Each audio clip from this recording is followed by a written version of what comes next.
year is 1879. It has been a turbulent decade in the American West. During the past 10 years, the U.S. Army has fought Native American tribes into submission. The Cheyenne, the Nez Perce, the Lakota Sioux and other tribes have been forced off their ancestral homelands to make way for white settlers. They are now restricted to reservations.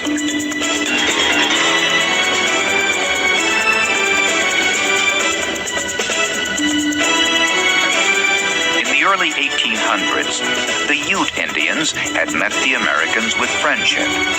After centuries of peaceful coexistence and trade with the Spanish and Mexicans, the Utes look forward to new alliances. But miners and settlers had been arriving in great numbers and strength, demanding more and more of the Utes' precious land. The Utes are retreating higher into the mountains, which have always protected them. But these intruders prove stronger than the mountains. O'Ray, a Ute chief, sees a frightening future for his people. We shall fall as the leaves of the trees when winter comes, and the lands we have roamed for countless generations will be given up to the miner and the plowshare, and we shall be buried out of sight. The Utes defend their land and way of life with an unexpected fury. And the people of Colorado finally have an excuse to enforce the often quoted headline in Denver newspapers. The Utes must go.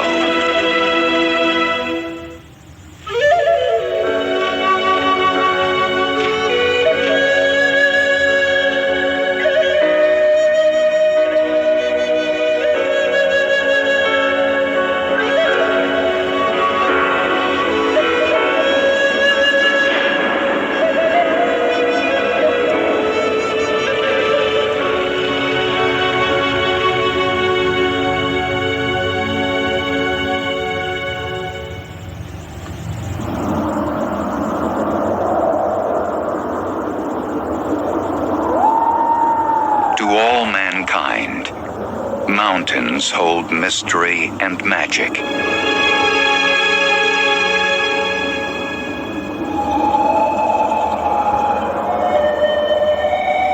High places speak to us of majesty and power.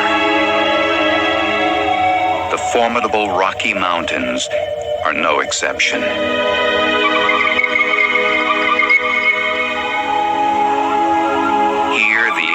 Thin, the summers brief, and the winters hard. The first Europeans to see this country call it inhospitable and impassable.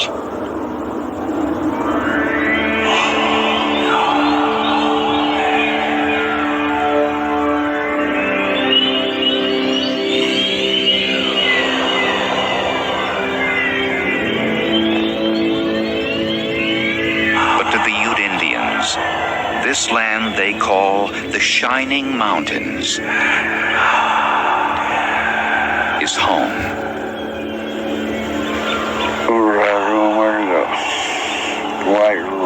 For the Utes, the mountains were good lands. Everything they needed was here. There was something sacred in these mountains for the Utes. Shalom, shalom, Yasharallah. I hope all is well.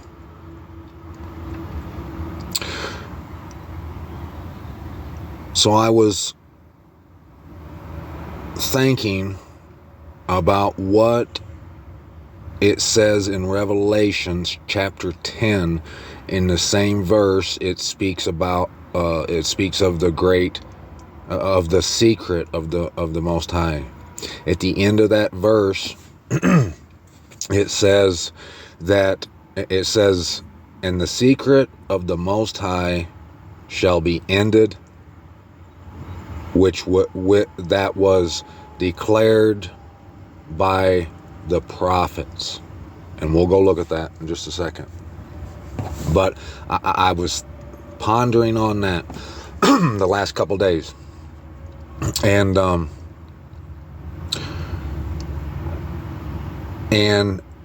if you recall,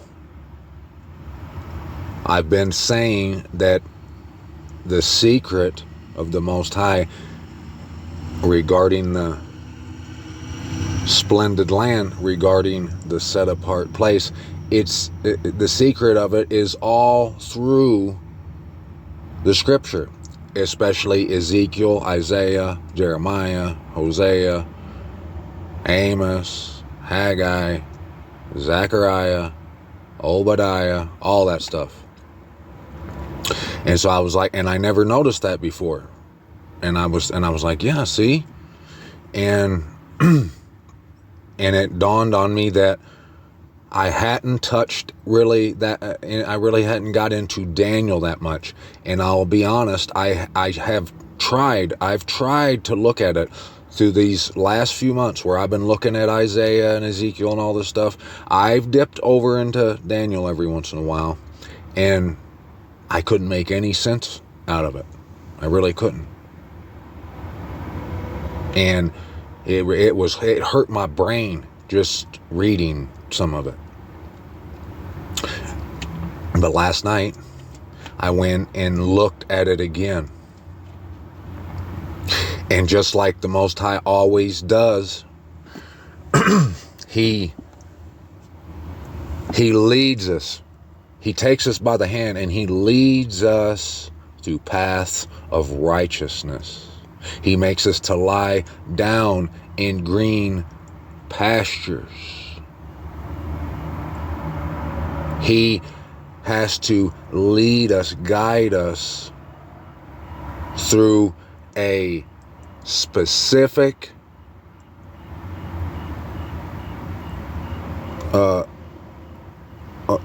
course. We have to be led. We can't, just like the Messiah said, you can't come around another way if you want this truth, if you want this hidden manna. There has to be certain truths, gates of the set apart place that you have to come through. He wasn't lying. I'm not lying. I've said it so many times before, and I'll say it again for the chance that someone new's just tuning into this, for posterity's sake. I would have never found the secret of the Most High. I would have never found the truth of the set apart place of Yerushalayim, the set apart city,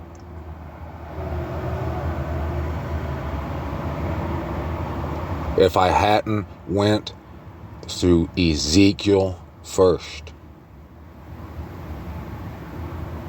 And I wouldn't have found it if I hadn't have went through Jeremiah afterwards and Isaiah.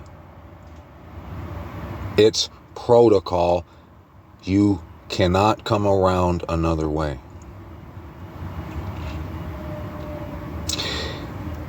If I hadn't went through Ezekiel, Jeremiah, Isaiah, if I hadn't learned in Ezekiel about the gates of the set apart place and the wall, the measurements, the design of it,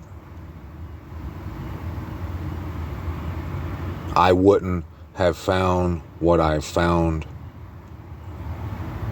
the last 2 days. And you know, when I've said in the past, I've said that the secret, that the truth about the set apart place is all through the scriptures. Every time I had said that in the past, I kind of, you know, I've been seeing it everywhere, but at the same time, I was like, well, I'm sure there's somewhere in there that it's not just about that. But the more Abba shows me, the more I realize by the second, by the minute, that I underestimated that probability. Is it all about that? No. If just like we have to, all the Christians had to, I was a Christian before. I claimed to be a Christian. I went to evangelical churches and assemblies of whatever. And if I hadn't went through that, I wouldn't have came to the truth of his name and Torah and all those things. If I hadn't came to the truth of Torah and all those things, I would have never been able to come to where I am today.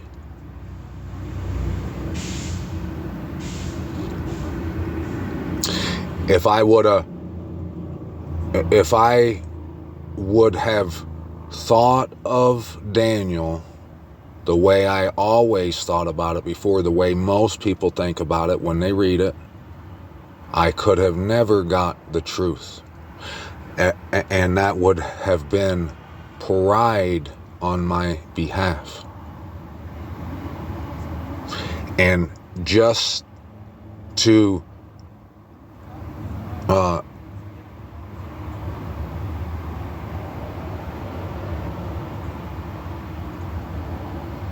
display the humility that the Most High has worked out for me in my own personal life and walk.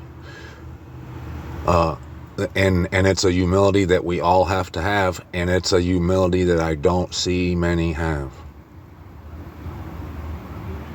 But just as a demonstration of the humility that it took for me, and I'd say you're no better than me, so it's probably going to be required of you as well. To demonstrate that humility, I'm going to admit and confess to you about something else that is related, that I was way off on. And it's something that I've shouted from the mountaintops for a long time, and it was, the truth of it was revealed to me the last couple days. And it's going to blow your mind. And I think that we should go read that and learn that first, and pick up the lingo, pick up what Revelations is putting down, and Matthew and Luke is putting down, before we try to pick up what Daniel is putting down. Because Daniel is a tough cookie to try and break. But it is just like all the other books. It's figures of speech. It's written in code, in parable. This ain't for just anybody. You have, in order to get this secret manna, this hidden manna, this fiery truth that burns away all the dross of the word, of the stories that you've read all your life or however long. It burns away those thorns and those thistles and those weeds that's grew up around the truth, and that's kept you from the truth. The only way to get this fire, you can't just be just any punk off of the streets. You can't just come in and get this. Yes, come if you want to live. If you thirst, come. If life is what you seek, and truth is what you seek, and righteousness, which means right, to do things right, not wrong. It doesn't mean that to do things better than the next person. It's just to do it right. If you want all those things, come. But you're not going to be able to pick up these advanced level truths that we have found today and that I'm going to show you, unless you go and take the proper course. It doesn't matter who you are. If you try to go around another way, you know what Messiah said, you're just a thief and a robber. It's not going to work for you. It'll never work out. You have to do it the honest way, the hard way, the only way. But you'll see that every step is worth it. Everything you're going to learn and see, the way it's going to change your view of certain subjects and bring you peace and release. It's going to bring you a sense, an amazing sense, newfound sense of security. You're not going to feel certain stress that you may be feeling now once you get this message that I'm going to bring to you.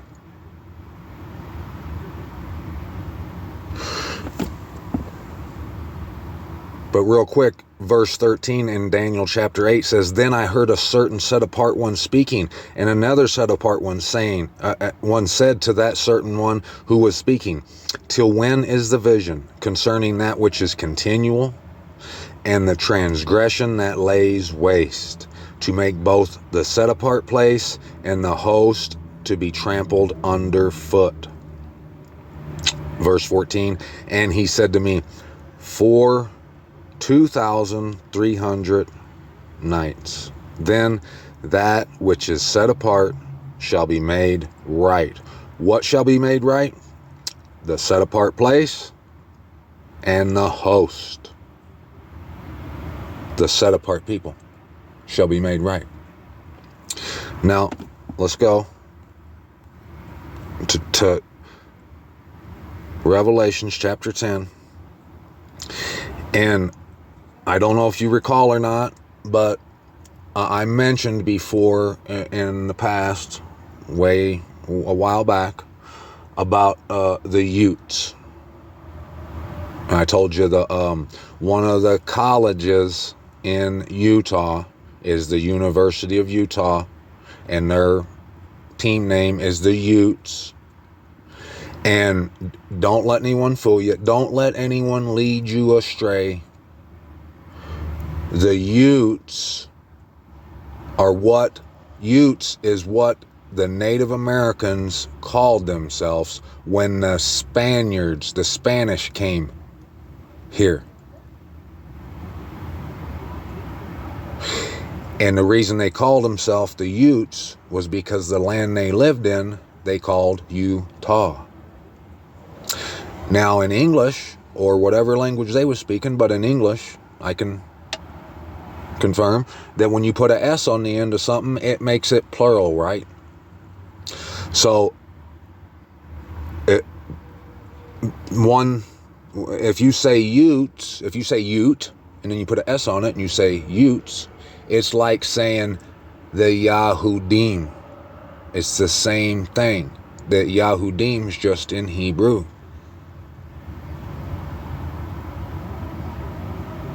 I played that video in the beginning just to give you a little taste of what happened, in case you didn't know. I'm sure you ain't been under a rock. You knew that the Native Americans got their asses thrown out of this place for the most part.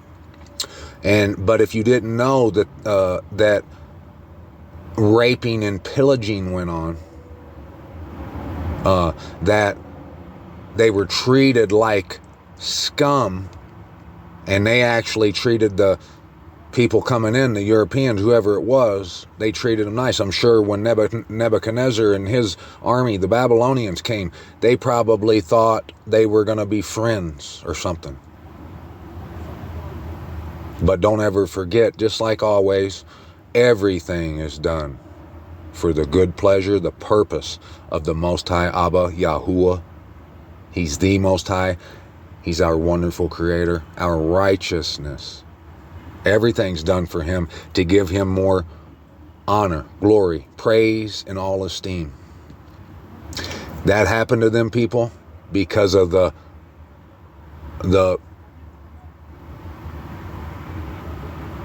evil wickedness that had been brought in, that they let come in. The worshiping of other false gods and idols. You know the story. I'm not trying to preach to the choir, but that would have never happened had they stayed true to that which was continual. That which was continual would have been intact for them in the Most High. And if you don't know what that is, if you read about the festivals, the set apart appointed times that Abba, Yahuwah, told his children, his people, that they must partake in, that every feast day you have to be there where he told you to be, doing what he told you to do, with bells on. And it wasn't a punishment, it's an all-out party, basically. It brings no stress or pain or depression like these wicked Baal days, holidays do. But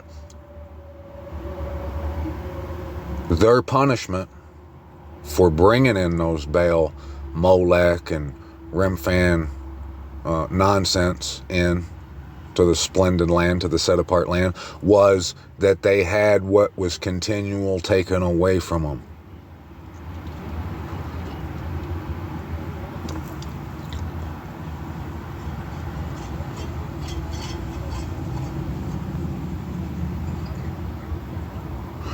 If you remember, like I was just saying, here in verse 7, Revelations chapter 10, it says, "But in the days of the sounding of the seventh messenger, when he is about to sound, the secret of the Most High shall also be ended, as he declared to his servants the prophets." As he declared to his servants the prophets. That was what got me back in Daniel. I remembered things the Messiah said in Matthew 24 and Luke 17. And then I went back to right here in Revelations chapter 12. And all of that, all of this intense stare down of the word that I've been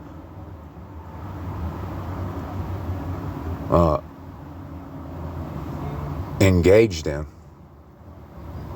has brought me to the understanding, which is what the two-edged sword it does, brought me to the understanding of what truly is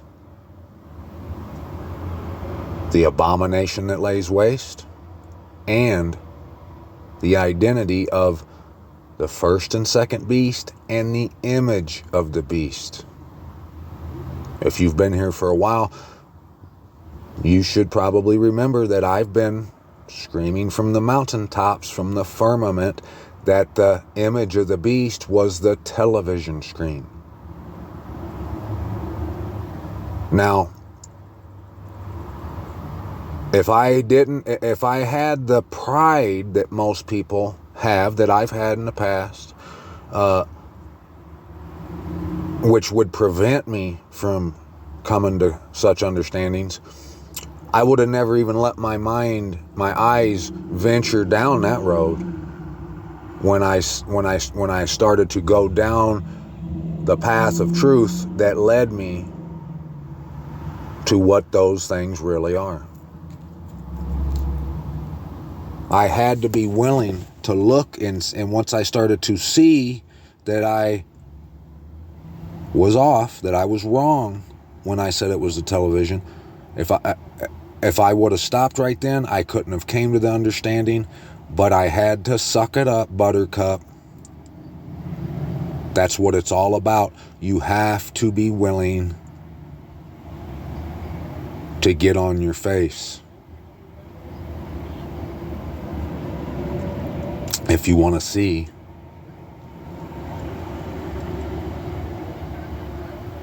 all this amazing wonder regarding the set-apart place. Let me show you. So, I'm sure you've read this before, but hey, it doesn't matter if you've read it before, because what it has today ain't nothing like you got before. But I just want to, let's read chapter 11 first. I know we read chapter 11 before, that's right. So let's get chapter 12. Verse 1, and a great sign was seen in the heaven, a woman clad with the sun, with the moon under her feet, and on her head a crown of 12 stars. 12. And being pregnant, she cried out in labor and in pain to give birth. And another sign was seen in the heaven, and see a great fiery red dragon, having 7 heads and 10 horns, and 7 crowns on his heads. And his tail draws a third of the stars of the heaven, and throws them to the earth. And the dragon stood before the woman who was about to give birth, to devour her child as soon as it was born. And she bore a male child, who was to shepherd all nations with a rod of iron. Just like in chapter 11, we seen he had a rod, a reed, measuring rod in his hand, just like in Ezekiel. And her child was caught away to the Most High and to his throne. And the woman fled into the wilderness, where she has a place prepared by the Most High to be nourished there 1,260 days. And there came to be fighting in the heaven. Michael and his messengers fought against the dragon, and the dragon and his messengers fought. But they were not strong enough, nor was a place found for him in the heaven any longer. And the great dragon was thrown out, that serpent of old, called the devil and Satan, who leads all the world astray. He was thrown to the earth, and his messengers were thrown out with him. And I heard a loud voice saying in the heaven, now have come the deliverance and the power and the reign of our Most High, and the authority of his Messiah. For the accuser of our brothers, who accused them before the Most High day and night, has been thrown down. And they overcame him because of the blood of the Lamb. Sorry about that, folks.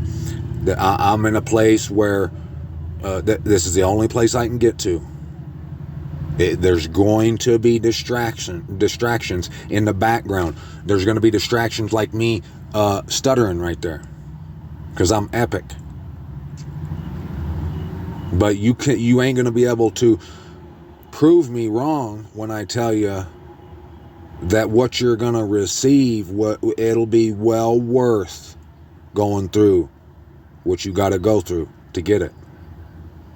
And that's just how it is. I can't do nothing about it. And because of the word of their witness, they did not love their life to death. But because of this, rejoice, O heavens, and you who dwell in them. Woe to the earth and to the sea and the sea, because the devil has come down to you, having great wrath, knowing that he has little time. Now, pause. If you don't know, or if you do, I'm going to repeat things over and over, because this is what we got to do. If you're telling me and you're explaining something to me, keep repeating the words that you know are key, that I need to understand completely or better. Keep it coming. Pound it into my head. Repetition is the only way. No pain, no gain. The sea often, if not all times when it's spoken in Scripture, means the people. The people. So when he says, woe to the earth, he's talking about the ground, the earth. what's on the earth. And when he says the sea, he's talking about people. So he's saying, woe to the earth and to the people, because the devil has come down to you, having great wrath, knowing that he has little time. And when the dragon saw that he had been thrown to the earth, he persecuted the woman who gave birth to the male child. And the woman was given 2 wings of a great eagle, to fly into the wilderness, to her place, where she is nourished for a time, a times and a half a time, from the presence of the serpent. You know, a lot of people might still be on of the mindset that these key words really aren't key in Scripture, and they really have no significance. 2 wings of a great eagle has all the significance imaginable. And out of his mouth the serpent spewed water like a river after the woman, to cause her to be swept away by the river. And the earth helped the woman, and the earth opened its mouth and swallowed up the river, which the dragon had spewed out of his mouth.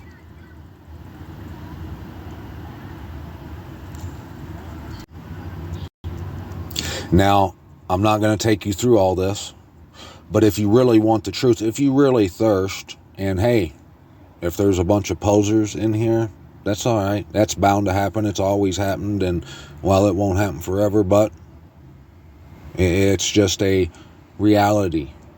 But if you're someone who really thirsts for the truth and you want to get to the bottom of these things, if you want to be standing on that set apart mountain with the Messiah, go do your homework and check out the Works Progress Administration Project that was enacted in the 30s during the Great Depression.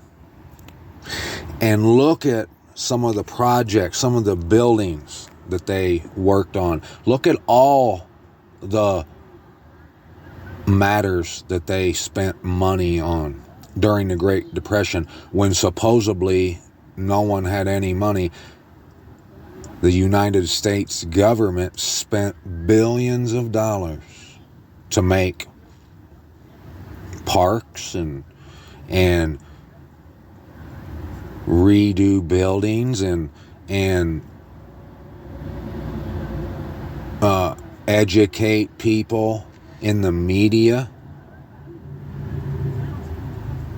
regarding certain narratives, educate authors of books regarding historical records and events. Yeah, they did. And part of that's called the New Deal or the Great New Deal. Go look at it.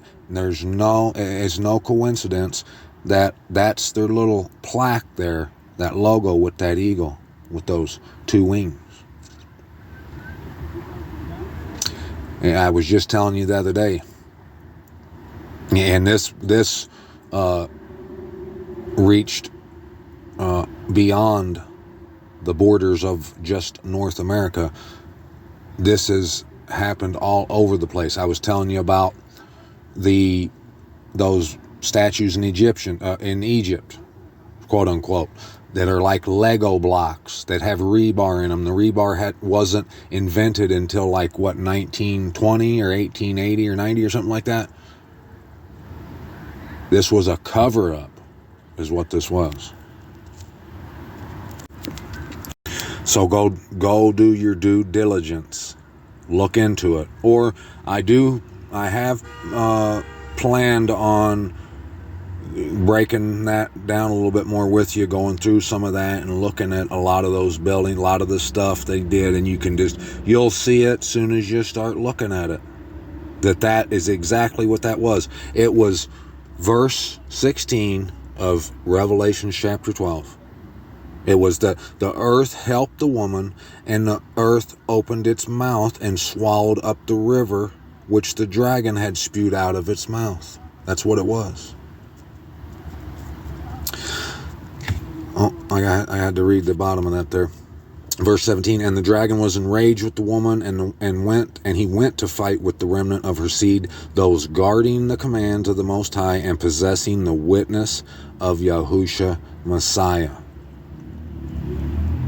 You know that the witness, when it says the witness of Yahushua Messiah, is in fact something altogether pretty much different than what I always thought it to be. And if you stay tuned, you'll get that revelation conclusion too. Closure. But right here in chapter 13 is what we really want to look at here tonight and pay attention to. And it's going to lay bare to those who have taken the correct course, who are on another level, not saying that you're smarter than anyone or better than anyone, but I can say in all fairness and with no remorse that you probably just have been more thirsty and more hungry than others. That's okay to say. I'm not stating anything other than the obvious. If I would say that me or someone else is smarter or better, and that's what got us to this level, that would be wrong. It would be false, incorrect. It's not true. My epicry knows no bounds, but my hunger and my thirst for the word, my trembling at his word, knows no bounds either.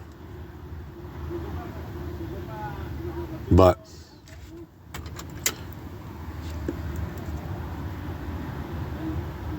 stay seated, and you're about to receive the truth of what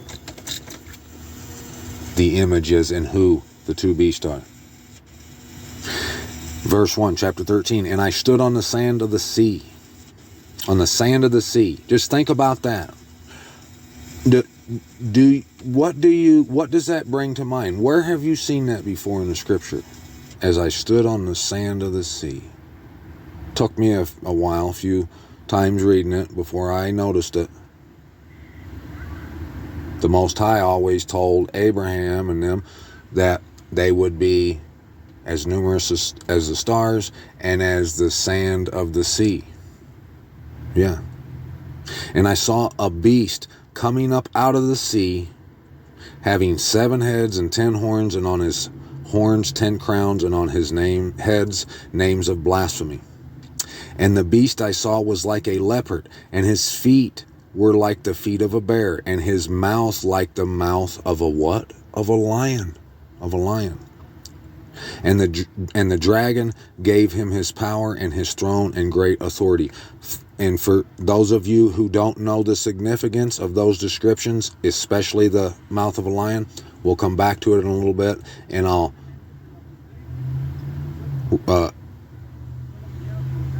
beat that out one more time. Again and again and again, don't matter, however many times. And I saw one of his heads as having been slain to death, and his deadly wound was healed, and all the earth marveled after the beast. And they worshipped the dragon who gave authority to the beast, and they worshipped the beast, saying, who is like the beast, who is able to fight with him? And he was given a mouth speaking great matters and blasphemies, and he was given authority to do so 42 months. 42 months. And the times, don't get caught up on the time right now. But do note that they match what Daniel said, the 42. But don't get caught up on the time. We'll get to that. The timing of it all. We need to understand who we're dealing with here. And he opened his mouth in blasphemies against the Most High, to blaspheme his name and his tent and those dwelling in heaven.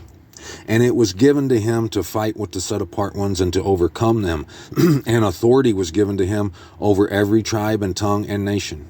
And all those dwelling on the earth, whose names have not been written in the book of life of the slain lamb from the foundation of the world shall worship him. If anyone has an ear, let him hear. He who brings into captivity shall go into captivity. He who kills with the sword has to be killed with the sword. Here's the endurance and the belief of the set apart ones.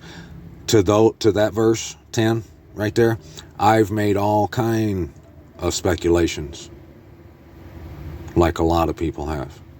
I was way off. I'll tell you what I speculated it to be before another time. And I saw another beast coming up out of the earth, and he had 2 horns like a lamb and spoke like a dragon.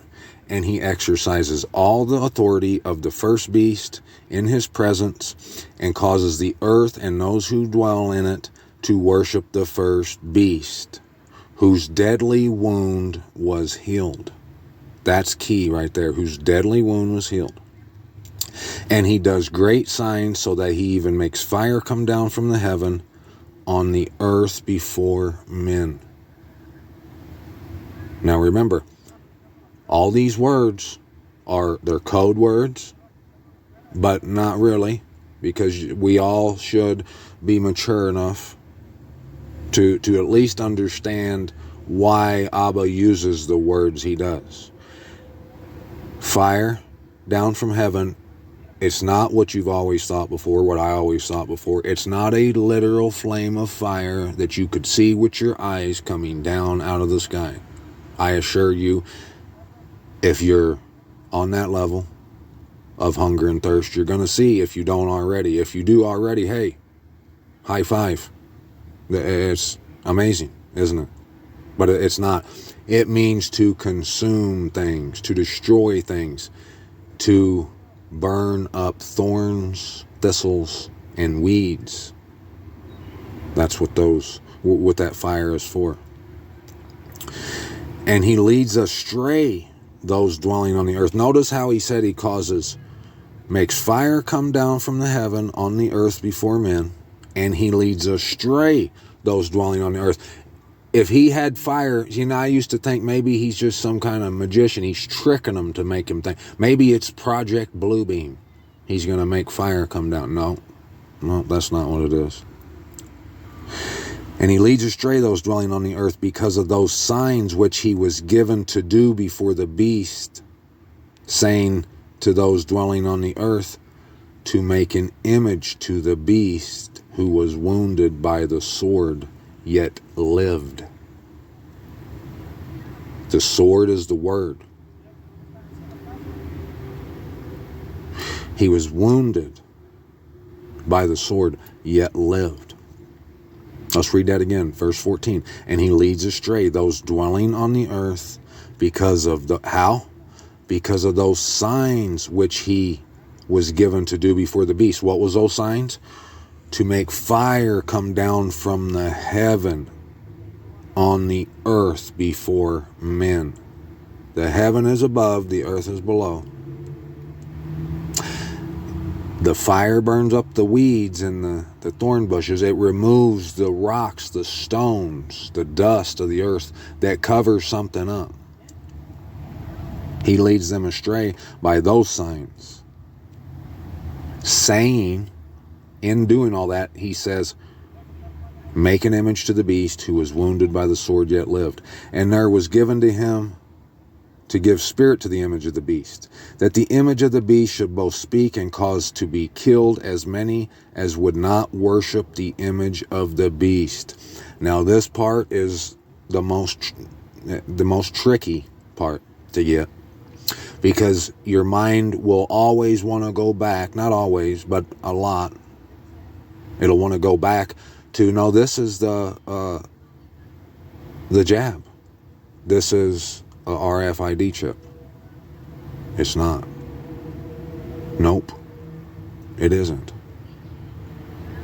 And he causes all, both small and great, and rich and poor, and free and slave, to be given a mark upon their right hand or upon their foreheads,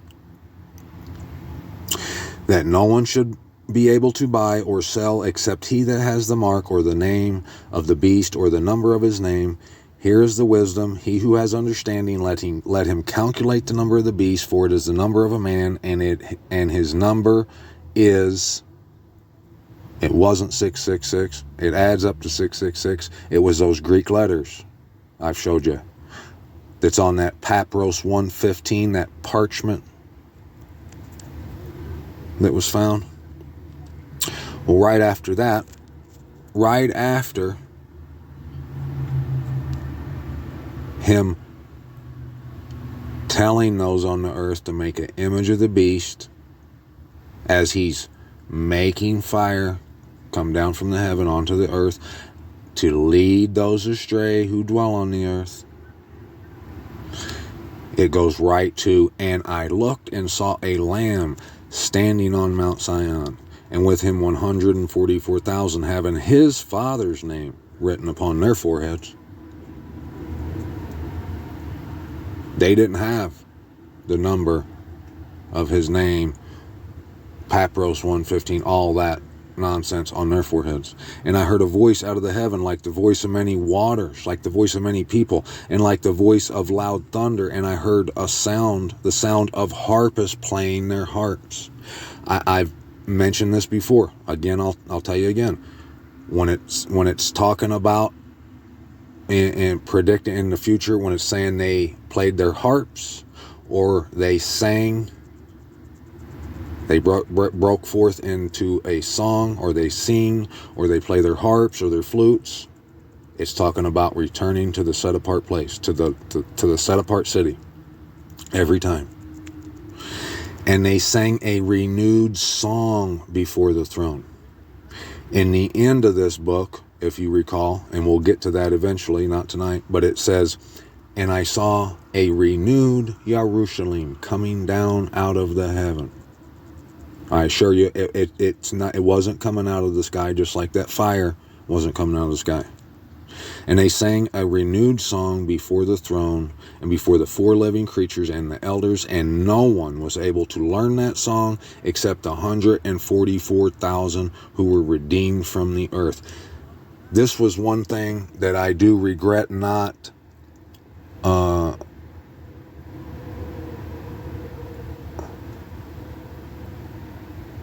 giving more attention to lately, in the last month or so, because I've been seeing, I've realized that the secret of the Most High, which is the set apart city, was laid waste, and the earth swallowed up the river, the attack from the enemy, in order to preserve it.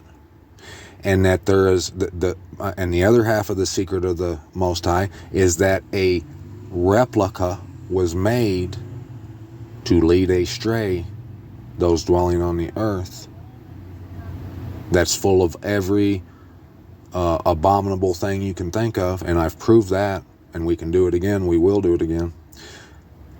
Every time it says they sing a song, when it says they sang a renewed song, and only them knew that song, all my whole life I always read that and thought they must know a song, like a literal song, like they know the lyrics and they know the beat, and only them know it. They practice it amongst themselves, and no one else is able to know it, to learn it.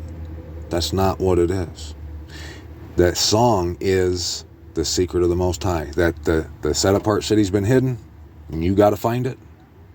And the other half of that is that there's a replica has been made, and it leads astray even the chosen, the set apart, if at all possible. That's what it's talking about every time. And no one was able to, so I regretted not coming and telling you that sooner. But it's something I'm going to have to point out, put more effort into showing you guys that, to relaying that message, because it's the truth. Prove me wrong, you can't, you won't. And no one was able to learn that song except the 144,000 who were redeemed from the what? From the earth. They are those who were not defiled with women. We've broke that down before. That's not because they slept with women. It's not eunuchs. Abba would never want that. Properly done, yes, but he doesn't want you to be a eunuch. No, they weren't defiled with women because they were maidens. If you notice, if you've been paying attention, or if you decide to, you'll notice, or you may have noticed, that women a lot in Revelations and Daniel and Isaiah and Jeremiah, it's talking about a entity, the daughters of Zion. It calls the set-apart place her. It calls Babylon the great whore. They weren't defiled because they weren't married. You know why? Because they're heading to the wedding supper of the Lamb. They're engaged to the Lamb.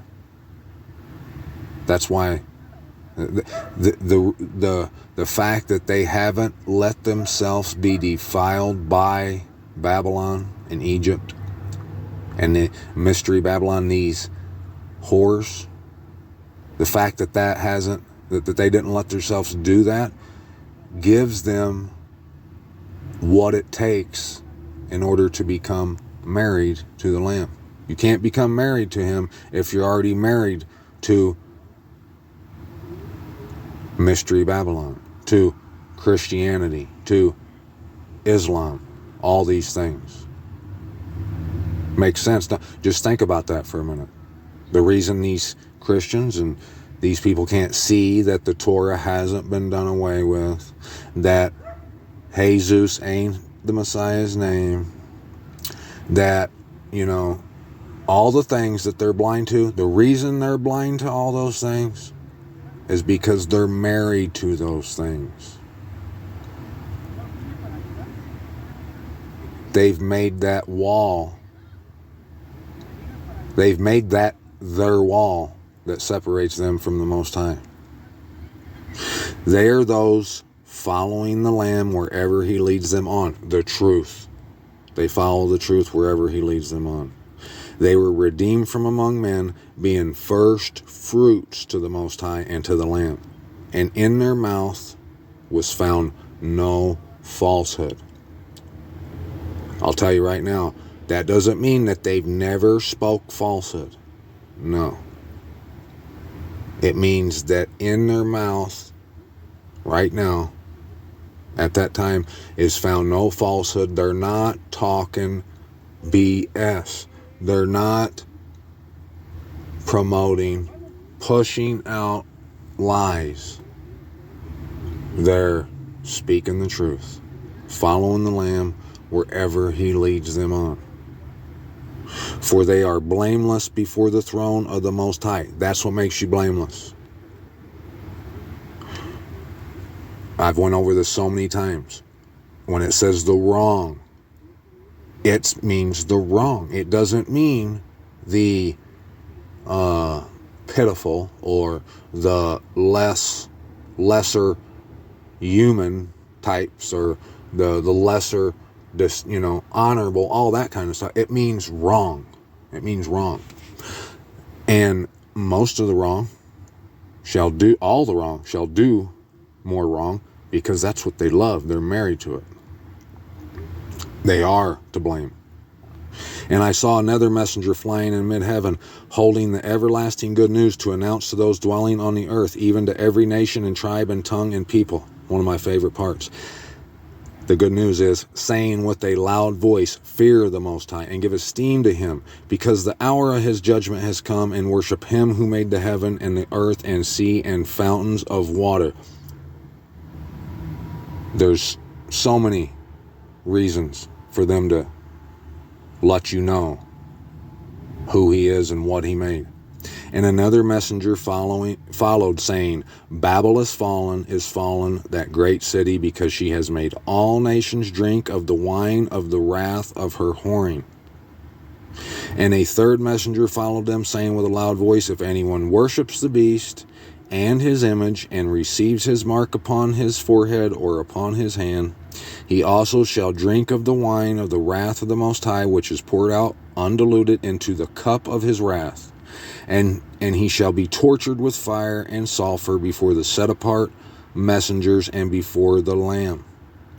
Now, remember, you notice how it said tortured with fire and sulfur. Remember, in the last video, I said that when the two witnesses are dead, laying in the streets of the set-apart city, the people send gifts to one another because those messengers, are the two witnesses are dead, because they tortured the people who dwell on the earth with what they witnessed about.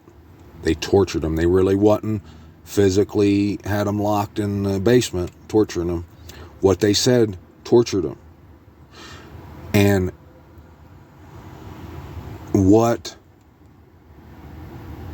is going to happen when that wrath that's undiluted from that cup is poured out? It's going to torture the set apart, the enemies before the set apart emissaries and before the Lamb. With fire and sulfur, they mean the same thing. They remove blind spots. And the smoke of their torture goes up forever and ever. The smoke of their torture. And they have no rest day or night, those worshiping the beast and his image. Also, if anyone receives the mark of his name. Here is the endurance of the set apart ones. Here are those guarding the commands of the Most High and the belief of Yahusha.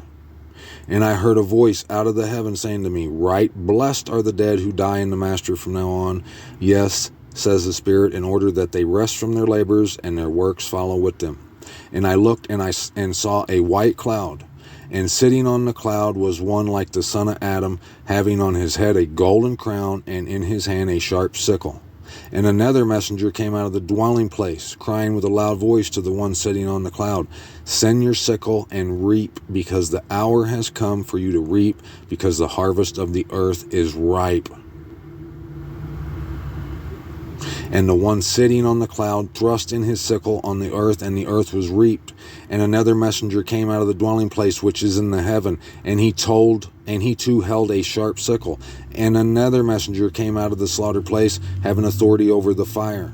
And he cried with a loud cry to him having the sharp sickle, saying, send your sharp sickle and gather the clusters of the vine of the earth, because her grapes are ripe. And the messenger thrust his sickle into the earth and gathered the vine of the earth and threw it into the great wine press of the wrath of the Most High. Notice how it says the vine. And the wine press was trodden where? It was trodden outside the city. There's only going to be one escape. I've told you. And blood came out of the winepress to the bridles of the horses for about 1,600 stadia. And I saw another sign in the heaven, great and marvelous, 7 messengers having the 7 last plagues, for the wrath of the Most High was ended in them. And I saw like a sea of glass mixed with fire, and those overcoming the beast and his image and his mark, and the number of his name, standing on the sea of glass, holding harps of the Most High. And they sing the song of Moshe, the servant of the Most High, and the song of the Lamb, saying, great and marvelous are your works, Yahuwah El Shaddai. Righteous and true are your ways, O sovereign of the set apart ones. It's the same thing I said in the beginning of this video about the necessary course, the required course, the only course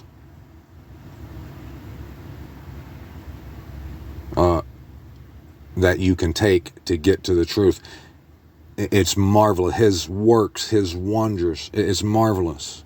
And they're right and true, his ways. You have to go the right and true way to get to where we are today. Who shall not fear you, O Yahuwah, and esteem your name? Because you alone are kind, because all nations shall come and worship before you, for your righteousnesses have been made manifest. And you know where all the nations are going to come to. They're coming to the set-apart city, Jerusalem. And after this I looked and saw the dwelling place of the tent of witness in the heaven was opened. Now, in case you didn't know, there's two of them. There's one in the heaven, that's why it says in the heaven, and there's one on earth. And out of the dwelling place came the 7 messengers having the 7 plagues, dressed in clean bright linen, which means righteousness, and having their chests girded with golden bands.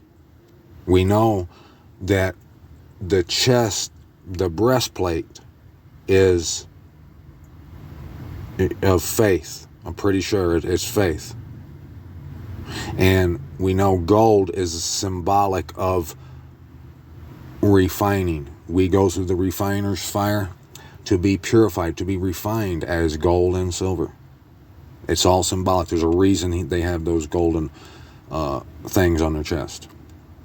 And one of the 4 living creatures gave to the 7 messengers 7 golden bowls filled with the wrath of the Most High, who lives forever and ever. And the dwelling place was filled with the smoke from the esteem.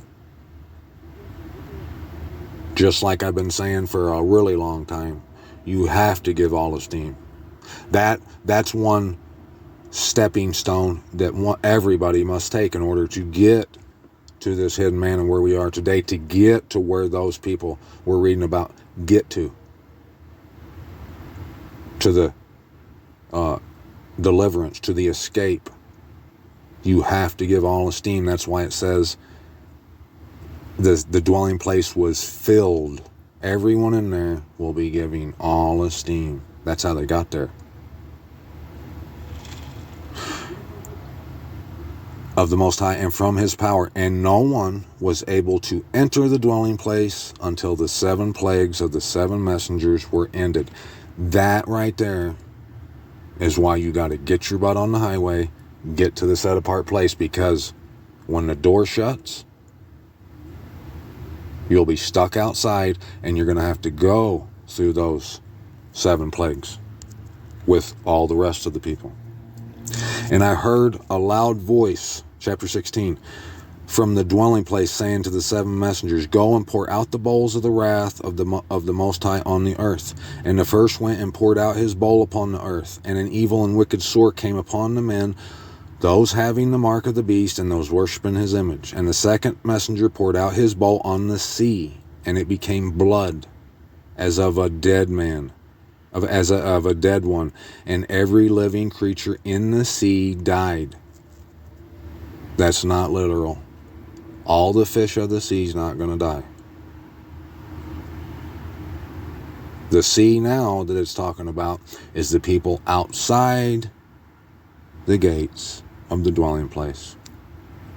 And the third messenger poured out his bowl on the rivers and fountains of water, and they became blood. That means there'll be no more truth to find. You're done. You had your chance. The river has stopped flowing for now. You should have fed the Messiah when he was in your streets hungry when he was there. When he was in prison, you should have went and seen him. You should have came near to the Most High when you had the opportunity to. Those opportunities aren't going to remain forever just because you're procrastinating and you don't want to. You got other things to do.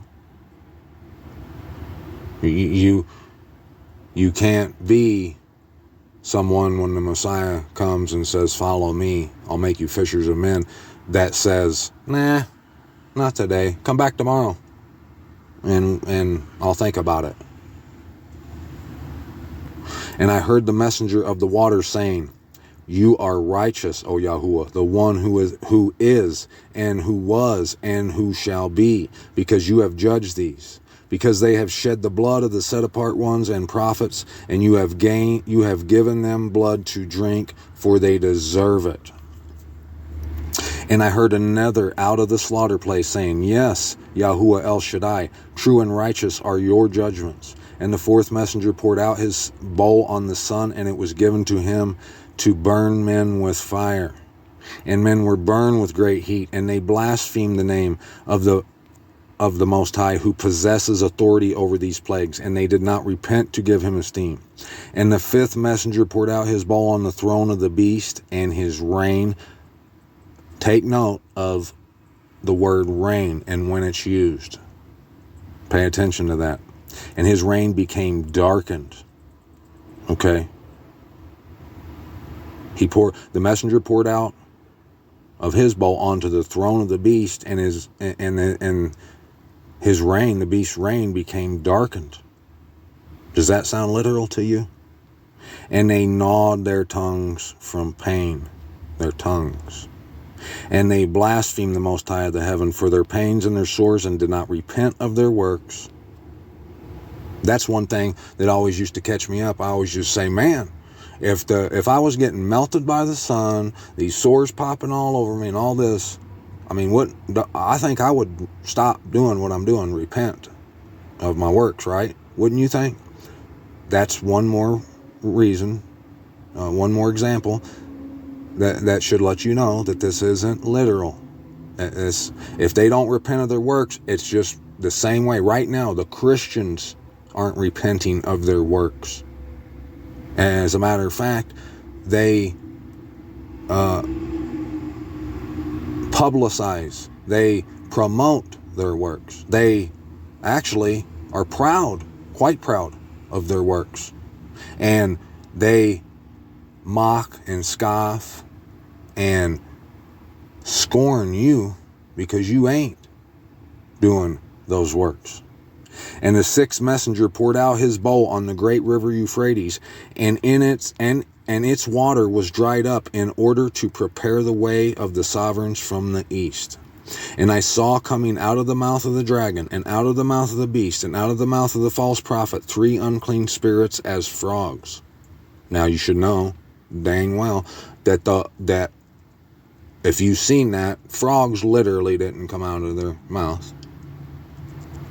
And you should know, if you're here on this level because of your hunger and your thirst, that the word spirit isn't referring to entities.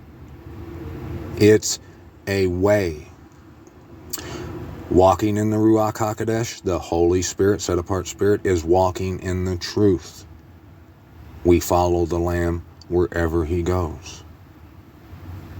There ain't a ghost on our back that makes us follow the Lamb, that makes us say words better or know more about the Scripture. No. We hunger and thirst for the truth. That is the Spirit. This spirit is unclean, and it comes out like frogs of their mouth. For they are spirits of demons, doing signs, which go out to the sovereigns of the entire world, to gather them to the battle of that great day of Yahuwah the Almighty. Now, we'll come back to this. If you can prove me wrong, go ahead and try. They're spirits of demons. They're ways of demons. And their ways do signs, which go out to the sovereigns of the entire world to gather them to the battle of that great day of Yahuwah the Almighty. See, I am coming as a thief. All words, always, all necessary, all the way. Is the Most High or the Messiah a thief? Is he a thief? He tells us, thou shalt not steal, right? So why does he say thief? Have you ever thought about that? I had never thought about it. There's a reason. And you'll see. Blessed is he who is staying awake and guarding his garments, lest he walk naked and they see his shame. And they gathered them together to the place called in Hebrew Har-Megiddo. And the seventh messenger poured out his bowl into the air, and a loud voice came out of the dwelling place of the heaven from the throne, saying, It is done. And there came to be noises and thunders and lightnings. And there came to be a great earthquake, such a mighty and great earthquake as had not came to be since men were on the earth. And the great city became divided into 3 parts. And the cities of the nations fell, and great Babel was remembered before the Most High. Does the Most High forget those things? Did he just forget about Babel, and now, because of that earthquake, he remembered her? Is that what it was? To give her the cup of the wine of the fierceness of his wrath. And every island fled away, and the mountains were not found. Not found. And great hail from the heaven fell upon men. Every hailstone about the weight of a talent, and I think that's about 80 pounds. The official weight of a talent. And men blasphemed the Most High for the plague of the hail, because that plague was exceedingly great. So in there once more, I just could never see any time up until here recently how they would just keep on blaspheming the Most High, knowing that he's dropping 80-pound rocks on their heads, sores and great heat and earthquakes destroying mountains and moving islands. And they know it, but yet they still blasphemed him. You see, the Most High don't lie. Every word, all the way necessary and all the way true, fact. They do keep blaspheming him. But it's not for reasons that you are thinking when you first see this. And you'll see. And one of the 7 messengers who had the 7 bowls came and spoke with me, saying, Come, I shall show you the judgment of the great whore sitting on many waters, with whom the sovereigns of the earth committed whoring, and the inhabitants of the earth were made drunk with the wine of her whoring. And he carried me away in the spirit into the wilderness, and I saw a woman sitting on a scarlet beast, covered with names of blasphemy, having 7 heads and 10 horns. And the woman was dressed in purple and scarlet, and adorned with gold and precious stones and pearls. Any of this sound familiar? Holding in her hand a golden cup, gold, filled with abominations and the filthiness of her whoring. The gold represents refined faith. Refined people. Purple and scarlet represent Egypt, Mitzrayim. And garments represent righteousness. Adorned is a word only used when speaking of the set apart place, the city. Precious stones is what is in the set apart city. And pearls are those gates. And upon her forehead a name written, key word right here, a secret. A secret. This is the other half of that coin of the secret of the Most High that shall end. That was declared by the prophets. Babel the Great, the mother of whores and of the abominations of the earth. And I saw the woman drunk with the blood of the set apart ones, with the blood of the witnesses of Yahusha. And having seen her, I greatly marveled. And the messenger said to me, Why did you marvel? Let me explain to you the secret of the woman and of the beast she rides, which has the 7 heads and the 10 horns. The beast that you saw was and is not, and is about to come up out of the pit of the deep, and goes to destruction.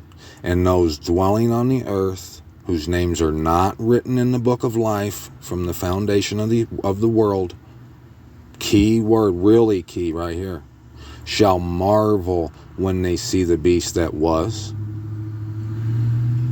and is not, and yet is. Now, what's that mean? What could they be talking about? The beast that was, and is not, and yet is? Makes no sense, does it? Unless you come to the truth of it. Once you see who the beast is, all mystery will vanish. Fire will have come down out of heaven.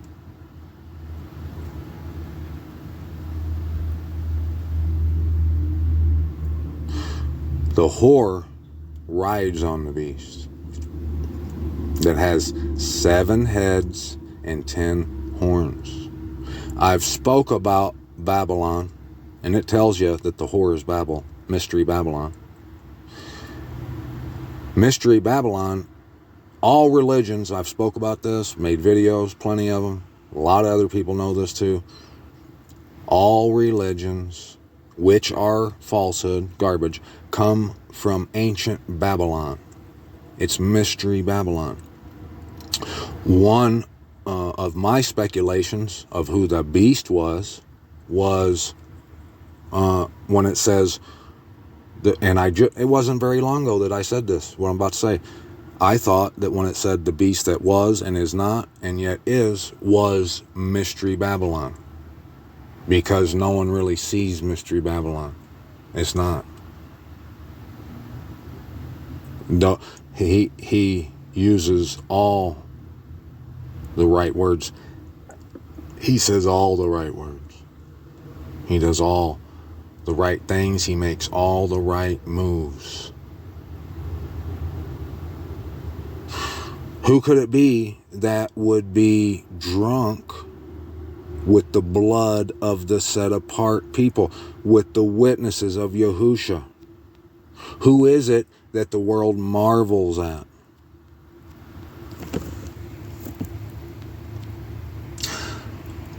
One of the first stepping stones that the Most High had to bring me to in the beginning of all this was what the tree in the garden of the knowledge of good and evil was, and what that star of David represents. I've went over this so many times before the newcomer.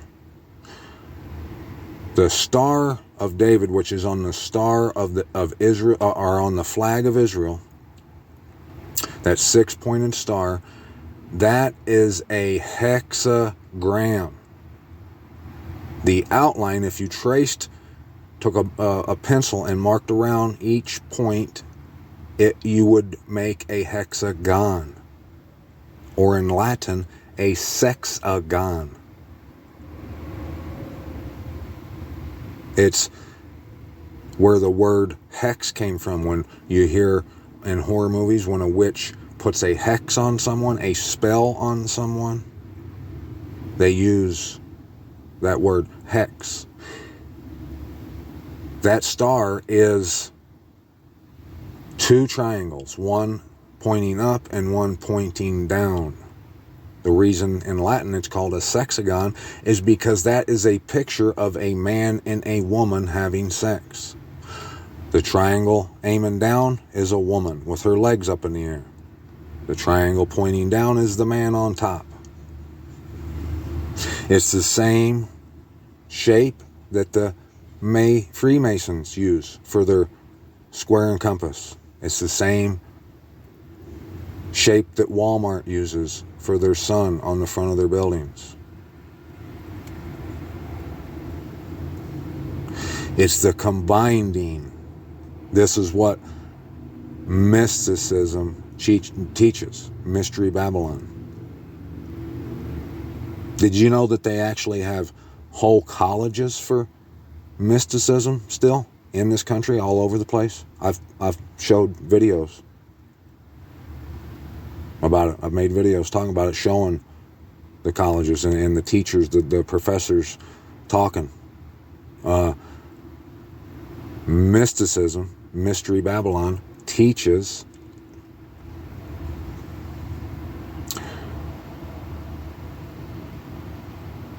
Well, magic, basically, but alchemy, making something that it's not. Alchemy is where they can turn like lead into gold. Okay? All those, that star, that shape, all of Satan's doctrine is founded on what he said, what happened in the garden. The Most High told Adam and Eve in the very beginning of all this, do not eat from the tree of the knowledge of good and evil, because you'll surely die. When he left, the dragon slithered up to Eve, Hawa, and said, eat of it. She said, no. Abba said, we'll die. He said, you will not surely die. The Most High knows that as soon as you eat the fruit of that tree, your eyes will become open and you'll be like him, like the Most High. And he don't want you to be like him. So he convinced Eve that if she did whatever he was asking her to do, she could be something there was no way of her being. It's impossible for her to be like the Most High. And especially then she was born like yesterday. That star, it's the combining of polar opposites. Like the serpent was trying to do with Eve. He was trying to combine Eve, convince her that she could be a polar opposite from herself. The sexagon is polar opposites. It's the combining of male and female. It's the reason the tree of the knowledge of good and evil is named that. It's the knowledge of what? Good and evil. Polar opposites. Up and down, light and dark. That's why in the lodges at Freemason lodges, their floors are white and black checkered floors.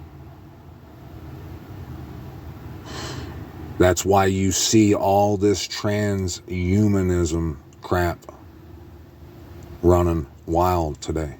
All the transgender pronoun issues that you see in the world today. That's why you see those jabs. Because the serpent, he's still beating the same drum he's always beat. He wants to combine things. He likes the science or whatever you call it of alchemy. He thinks he can turn lead into gold. That's why in Daniel, the last kingdom in Nebuchadnezzar's vision or dream was the feet of iron and clay. Iron and clay are complete opposite of one another.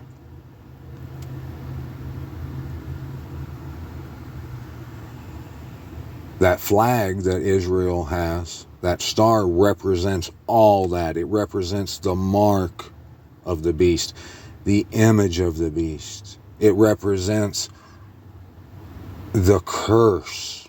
It represents transgression, unrighteousness, sin, lies, falsehood, crookedness, stumbling blocks. It is the stumbling block. All those things.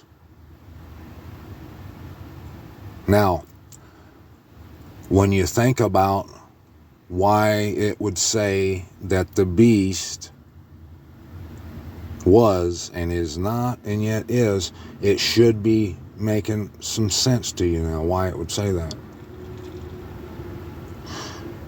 I've made plenty of videos talking about the Balfour Declaration, how the state of Israel came to be. That it was placed and it's admitted in so many papers, you can find it wherever you want, that they established a state of Zionism, Israel, in Palestine. As a matter of fact, they had 3 different locations they were going to use to set up the new state of Israel, but they chose Palestine. That's why all that turmoil you see is going on over there, because someone Mystery Babylon, came in and set up shop in someone's backyard and took over their town, their area, took it, moved in. That star not only represents the act of sex and the mark of the beast and 666 and the tree of the knowledge of good and evil, it also represents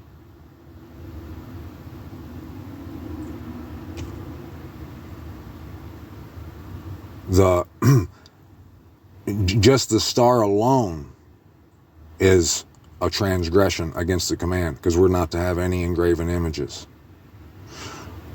But what tops it off, what puts the maggot on top of the dead body, like a cherry on top of a cupcake, what puts the worm on top of the corpse for that star, is that it represents child pedophilia and child sacrifice, child bloodletting and consuming.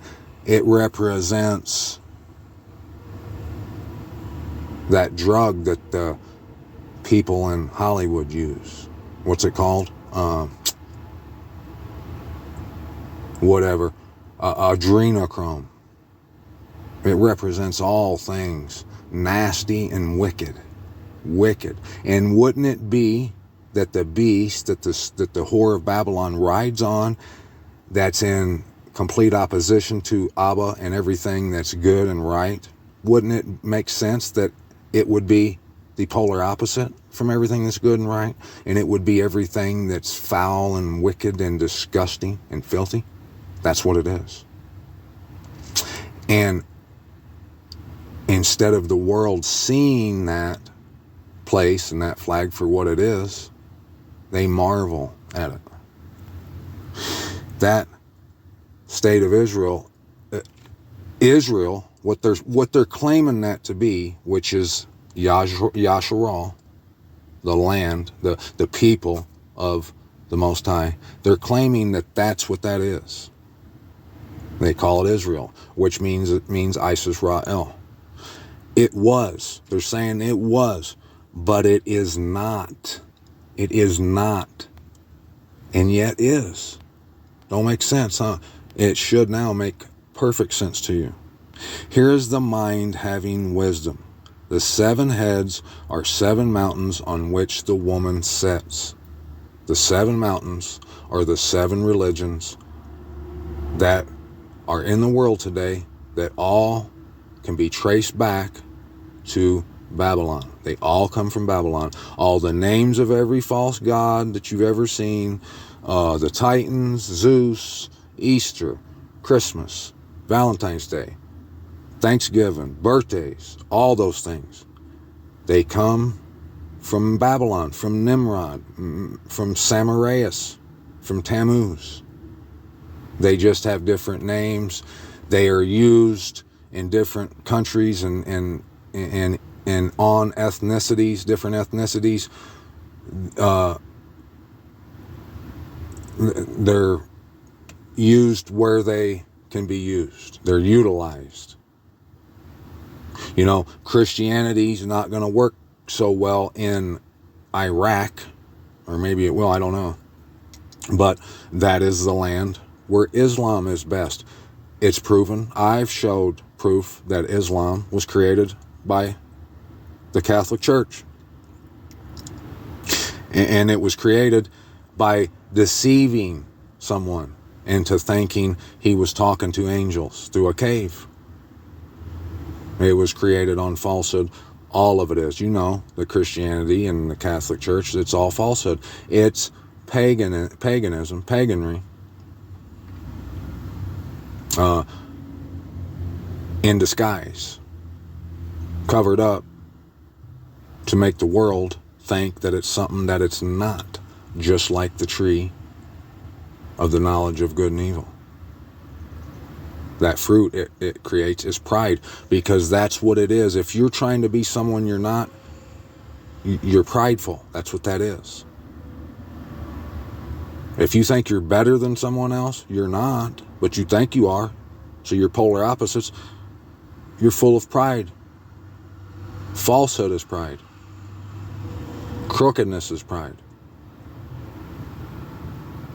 Just like Christianity and all those religions and denominations, they have this facade and they portray themselves to be something that they're not, which is what that tree teaches, which is Babylon, ancient Babylon. It's the same doctrine that state of Isis Ra'el operates on. They have a false image.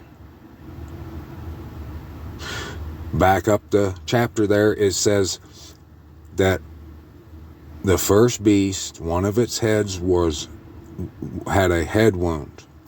And the second beast, who possesses all the authority of the first beast, it tells tells those dwelling on the earth to make an image after the beast whose deadly wound was healed.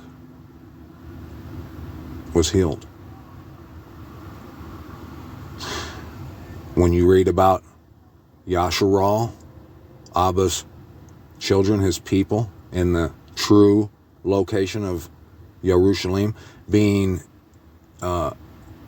booted out, the transgression that lays waste, the stopping of that which was continual, that was punishment that Abba put down on them for them partaking in Babylon, Mystery Babylon. That's why it happened to him.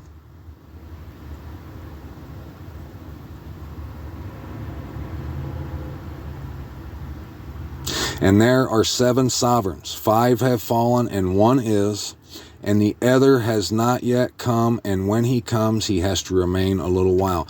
Sovereigns are those religions. That's what they are. And you're going to need to know all this when we go to Daniel. Not in this video, obviously. I've already taken up too much of your time, but remember these things we've learned. And if you already knew this stuff, help someone else beside you. You know, like in church and those false Christian churches where they teach nothing but lies and death. You know how they always tell you, turn to your neighbor, turn to the right, and tell someone you love them, or whatever they would say. If you know all this stuff, turn to your left and tell your neighbor. Don't worry about what people are going to say to you. Don't worry about their reproach and their reviling of you. That doesn't trump their lives. That doesn't override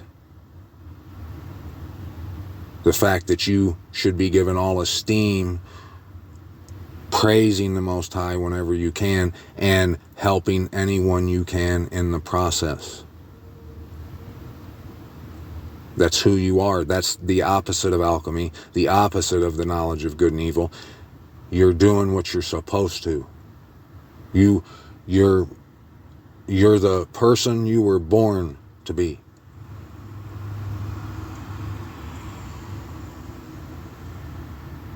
Remember that sovereigns is religions. 5 have fallen, 1 is, and the other has not yet come. And when he comes, he has to remain a little while. And the beast that was and is not is himself also the 8th, and is of the 7. He's of the 7. He's of that mystery Babylon. It's mysticism. It's Kabbalah mysticism. That's what they call it. And goes to destruction. And the 10 horns which you saw are 10 sovereigns who have not yet received a reign, but receive authority as sovereigns with the beast for 1 hour. Now, like I said, we'll get into the timing, because I'm sure you know, like I do, that 1 hour, it means something else. There's just all the more reason for you to see that all of this is in code. But it's amazing. It's wonderful. There's nothing like it. Nothing like it. They have one mind. They do, don't they? Mystery, all these religions, they have one mind. They lead astray. They take away from Abba. They fill your ear with bullshit and lies. And ultimately, death. That's why it says they all go to destruction. They have one mind, and they shall give their power and authority to the beast, who was and is not, but yet is. They shall fight with the Lamb, and the Lamb shall overcome them. The truth. They shall fight with the truth, and guess what? The truth, it shall overcome them. It's not a guess anymore. The fact that I'm telling you that I'm relaying this to you, is proof. It's the pudding that the Lamb overcame them, and the Lamb is going to overcome them even more. The truth will overcome them. It sets you free. For he is master of masters and sovereign of sovereigns, and those with him are called and chosen and trustworthy. And he said to me, the waters which you saw where the horse sits are peoples and crowds and nations and tongues. And look, there's so many levels to this stuff. Because it says the waters which you saw, but do you remember him saying the beast, the beast that's on many waters? It said the sea.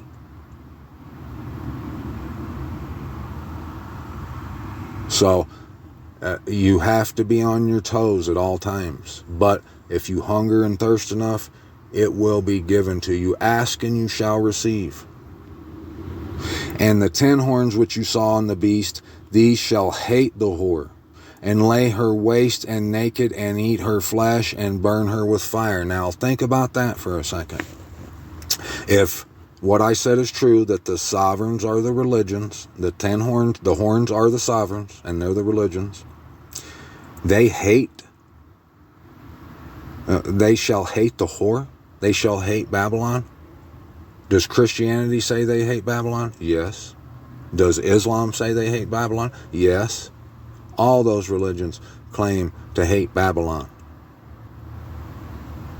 Do you know how many Christian preachers I see constantly, Christians on Facebook and wherever, saying, come out of her before you partake in her plagues, having no idea, or just not caring, that they're past their eyeballs in Babylon.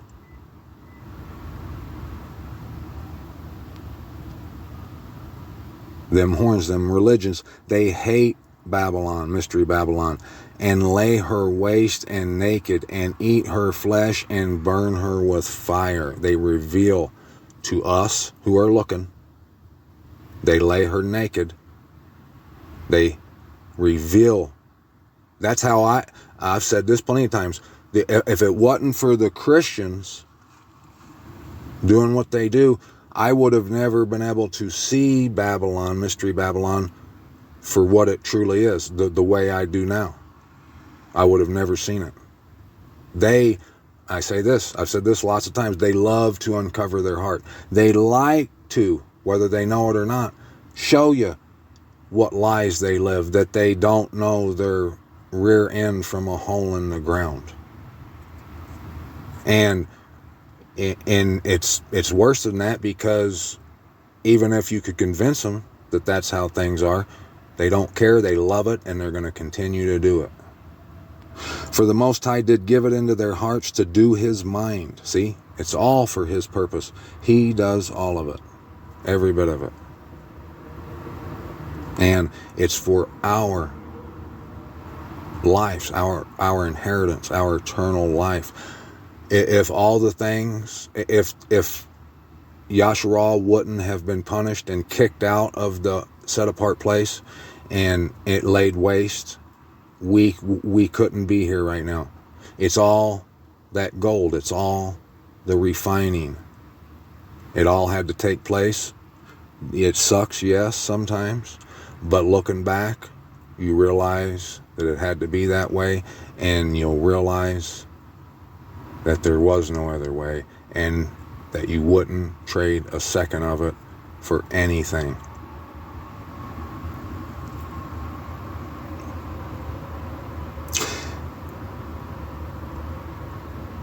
Their hearts to do his mind, to be of one mind, and to give their rein to the beast, their reign,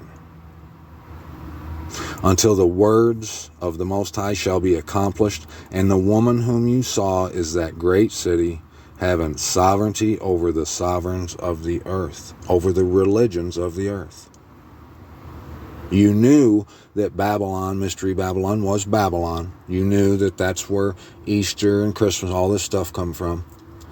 But did you really think that that had sovereignty over the that had sovereignty over the sovereigns of the earth? That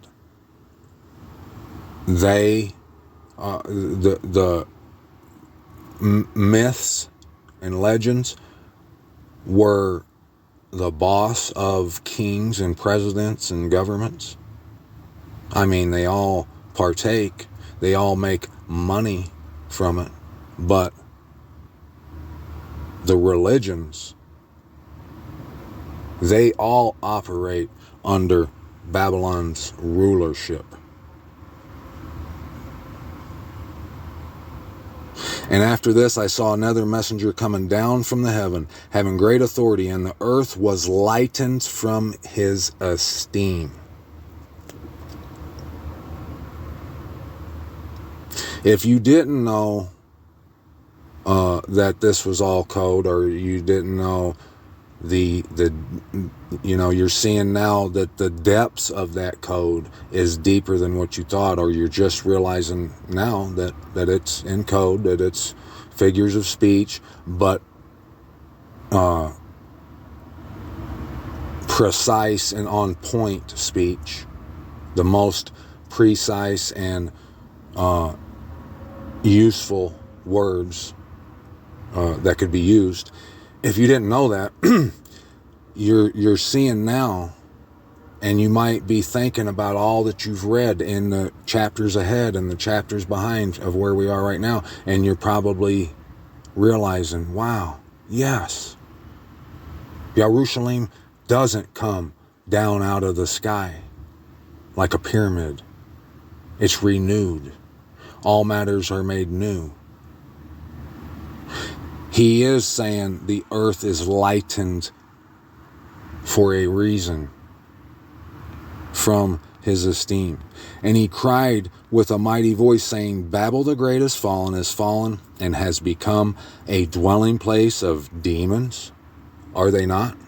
You know, people all the time, I have people use, well, they don't anymore, but they used to say, you know, it's all fine and dandy, David, that you like to try to use the right name for the Most High, and you want to follow his Torah, but you ain't in a relationship with him until you speak in tongues.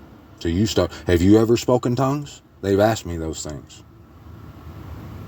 And when I was a little kid, that stuff used to terrify me.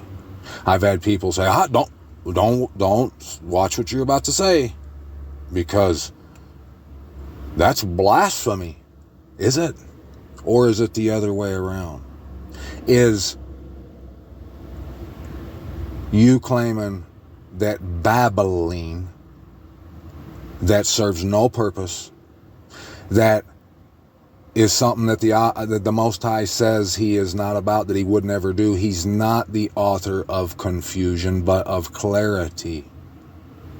He wouldn't use babbling to convey a message when he knows good and well what language you speak. That's the reason you even heard the term speaking in tongues. Go read it, you know, just like everybody else. Those tongues of fire, that was symbolic to show you that they were given the ability to speak in foreign languages, because they were getting sent out into those foreign lands and nations with the task with the charge of preaching the good news, which is fear the Most High. So yeah, Babylon, all these religions, it has become a dwelling place of demons, a haunt for every unclean spirit, okay? This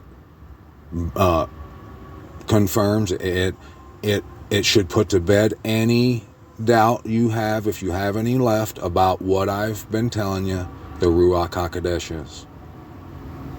The Bible, the Most High's word tells us it's the spirit of truth, it's the helper, it's truth. It's the two-edged sword that comes out of his mouth. It's what they call the Holy Spirit, the set-apart spirit.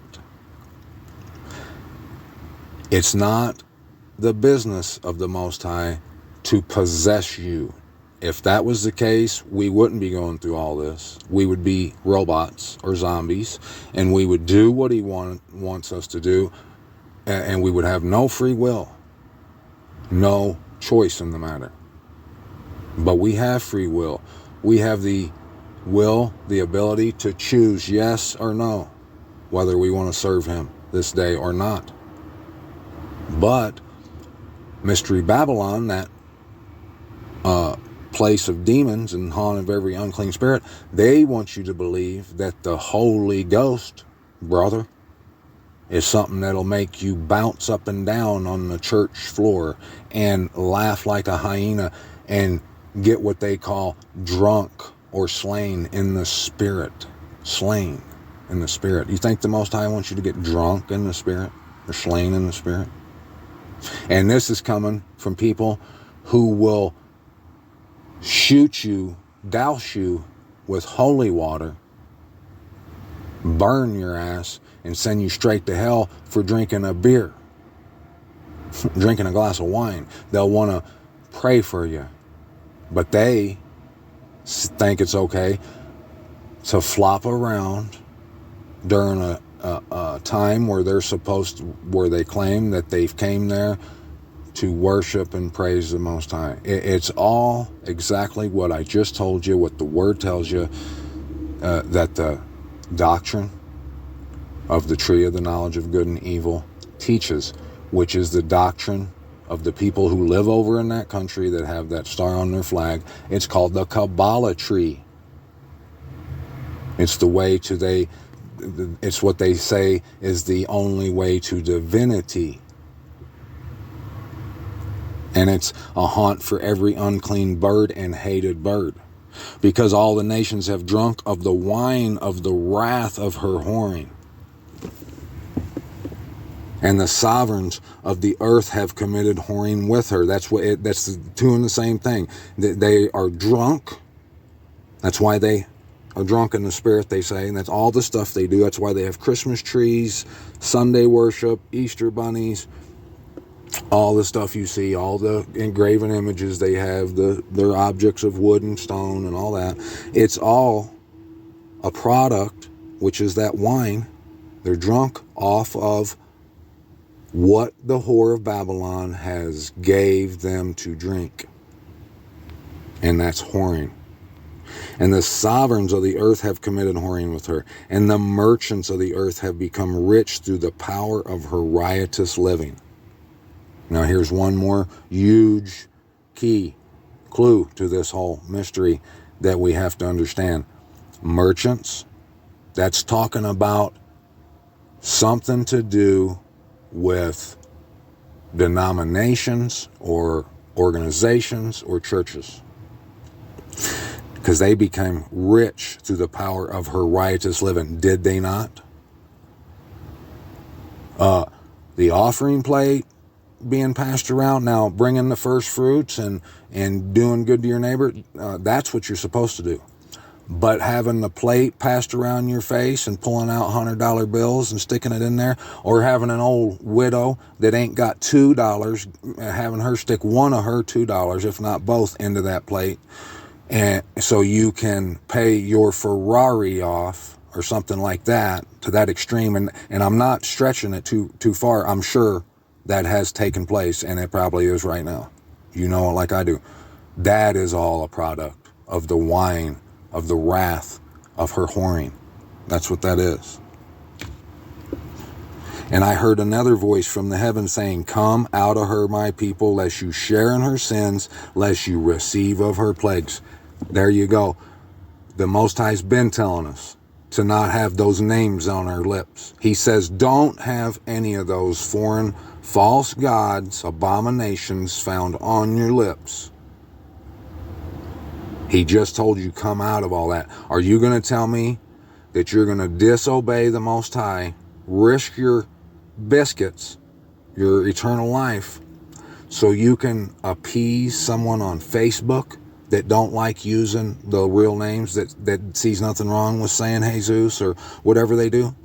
You can't give these people no slack. You can't give the whore of Babylon an inch. No excuse. You can't make no excuse. You can't give the whore of Babylon no passes. What you really must do, if you don't want to be an alchemist and try to be someone you're not, which is heading to destruction, when you've got eternal life, the gift of it, of salvation given to you freely that you can take, if you don't come out of her, if you do mingle and still rub elbows with her, you're throwing all that away, that promise away, and packing your bags for Sheol, for destruction. You'll share in her sins, lest you receive of her plagues, because her sins have piled up to reach the heaven, and the Most High has remembered her unrighteousnesses. Render to her as she indeed did render, and repay her double according to her works in the cup which she has mix for her double. As much as she esteemed herself and lived riotously, so much torture and grief give to her, because in her heart she says, I sit as sovereigness, and I am not a widow.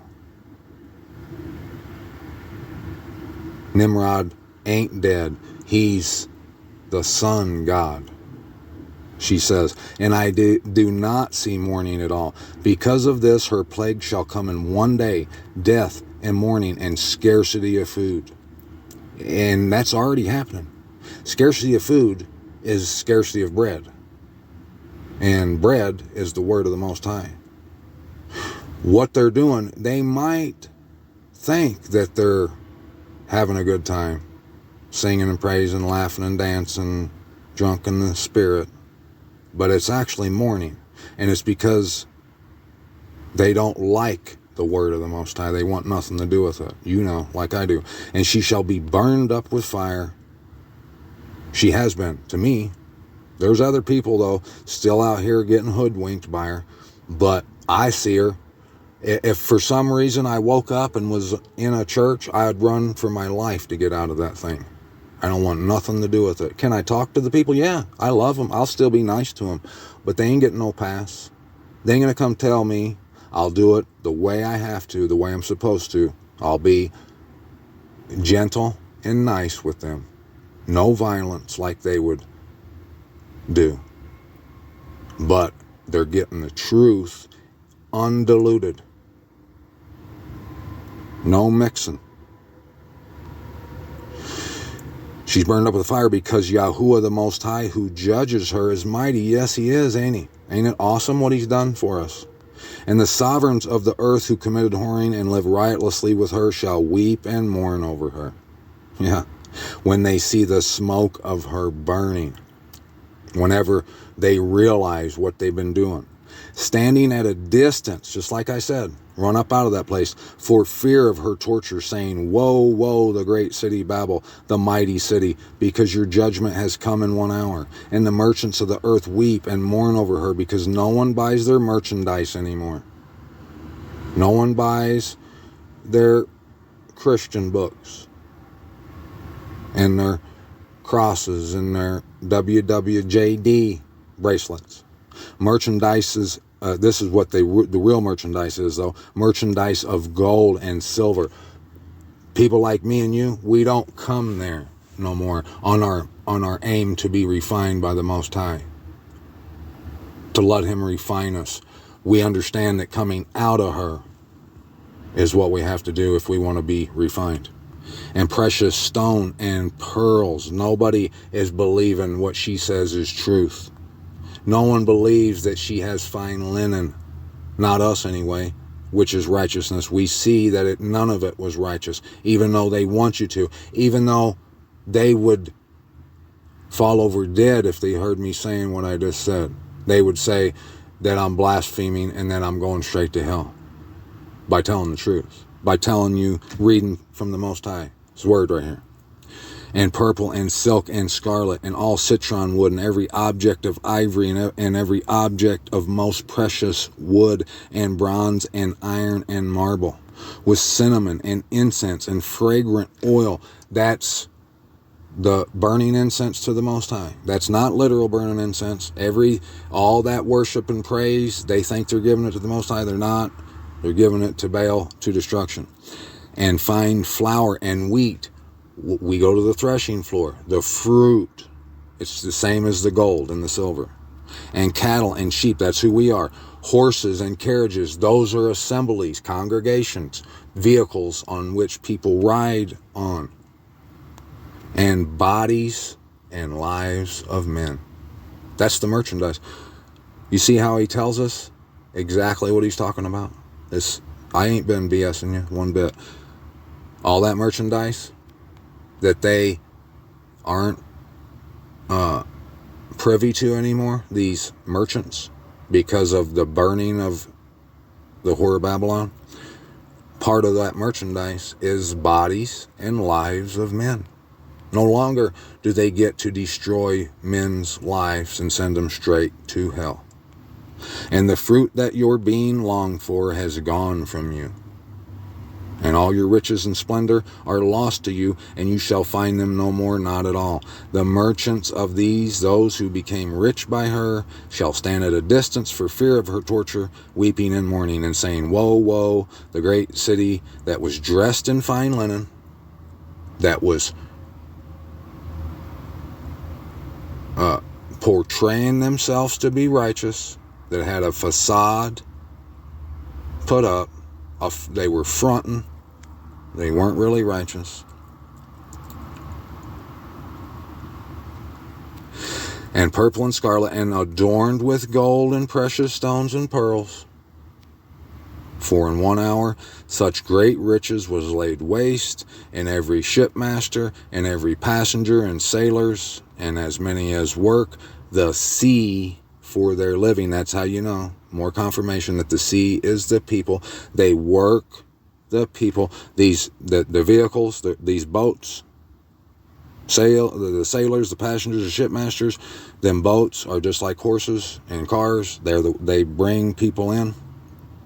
Those people that worked all those churches and everything, they worked the sea for their living. They weren't catching lobster like the deadliest catch. They work people. Part of their merchandise is the bodies and lives of men. Those guys, like Joel Osteen's and all these people, they stood at a distance and cried out when they saw the smoke of her burning, saying, What is like this great city? What are we going to do now? You know what this is a foreshadowing of? It's not a foreshadowing. It's telling you. This is describing an event.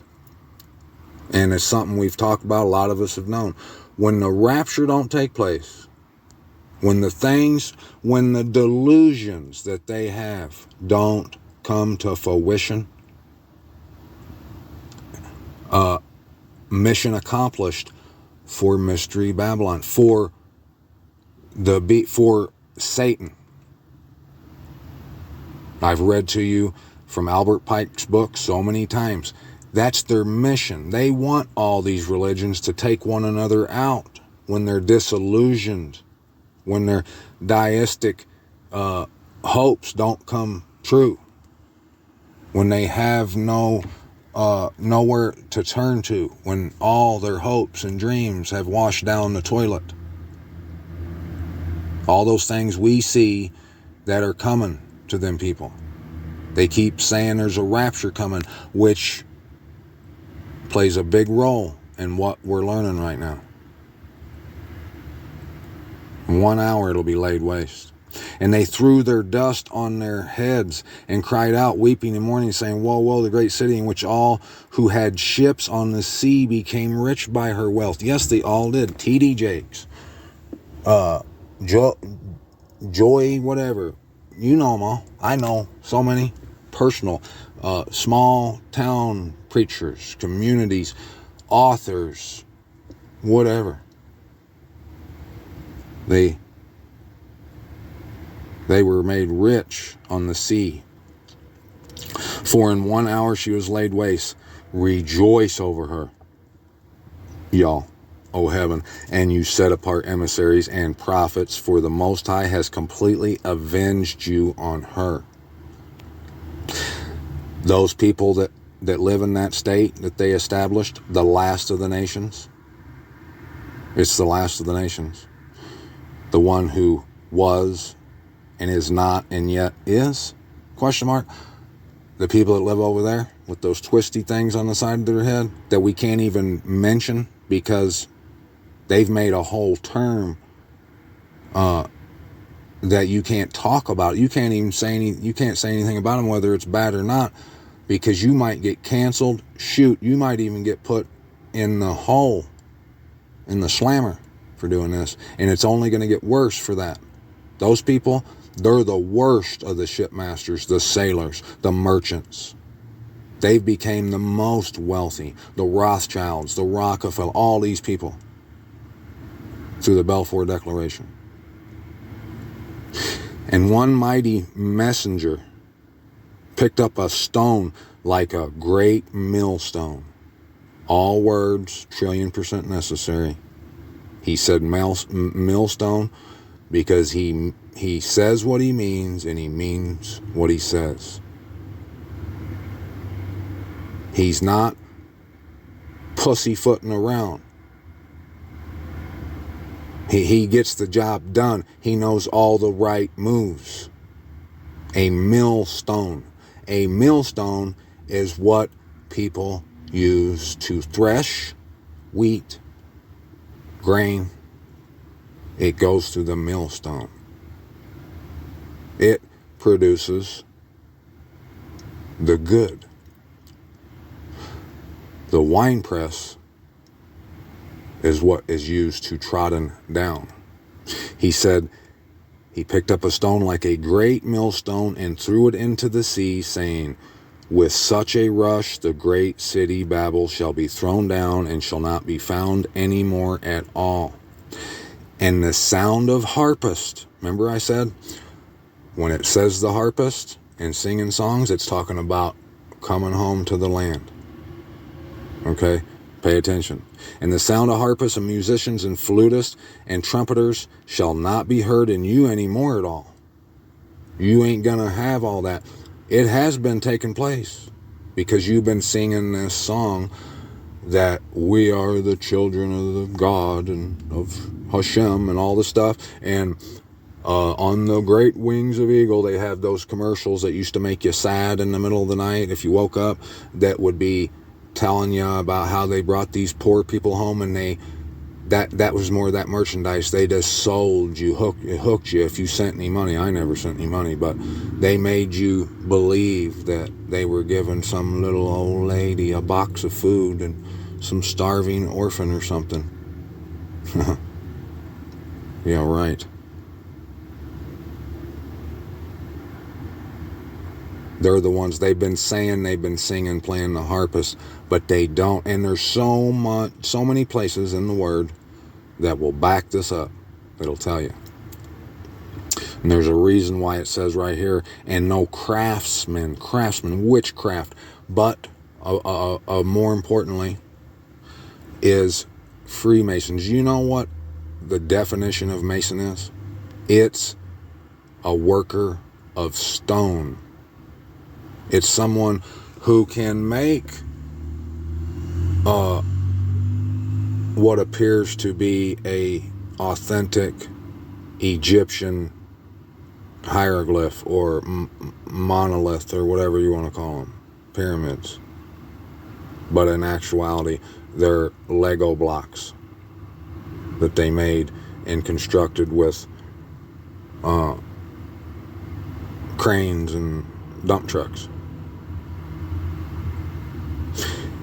And you know what else was made by them? That's the same thing. Mount Rushmore. Look at the pictures of it. Start looking into it, and you'll see.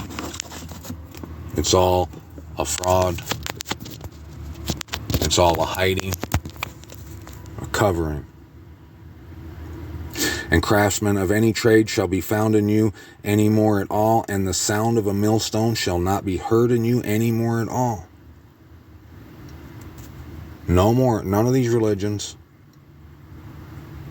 And you know who's the biggest part in Christianity and what the Christians think of over there when they think of that land over there? They think of Jesus. And the light of a lamp shall not shine in you any more at all. And the voice of bridegroom and bride shall not be heard in you any more at all. For your merchants were the great ones of the earth. For by your drug sorcery all the nations were led astray. Now, all the other translations don't say drug sorcery. They say sorcery. But I don't think it's too much of a stretch to say that drug sorcery is the right words to use, because these people, they're drunk. They act like they're high off their ass.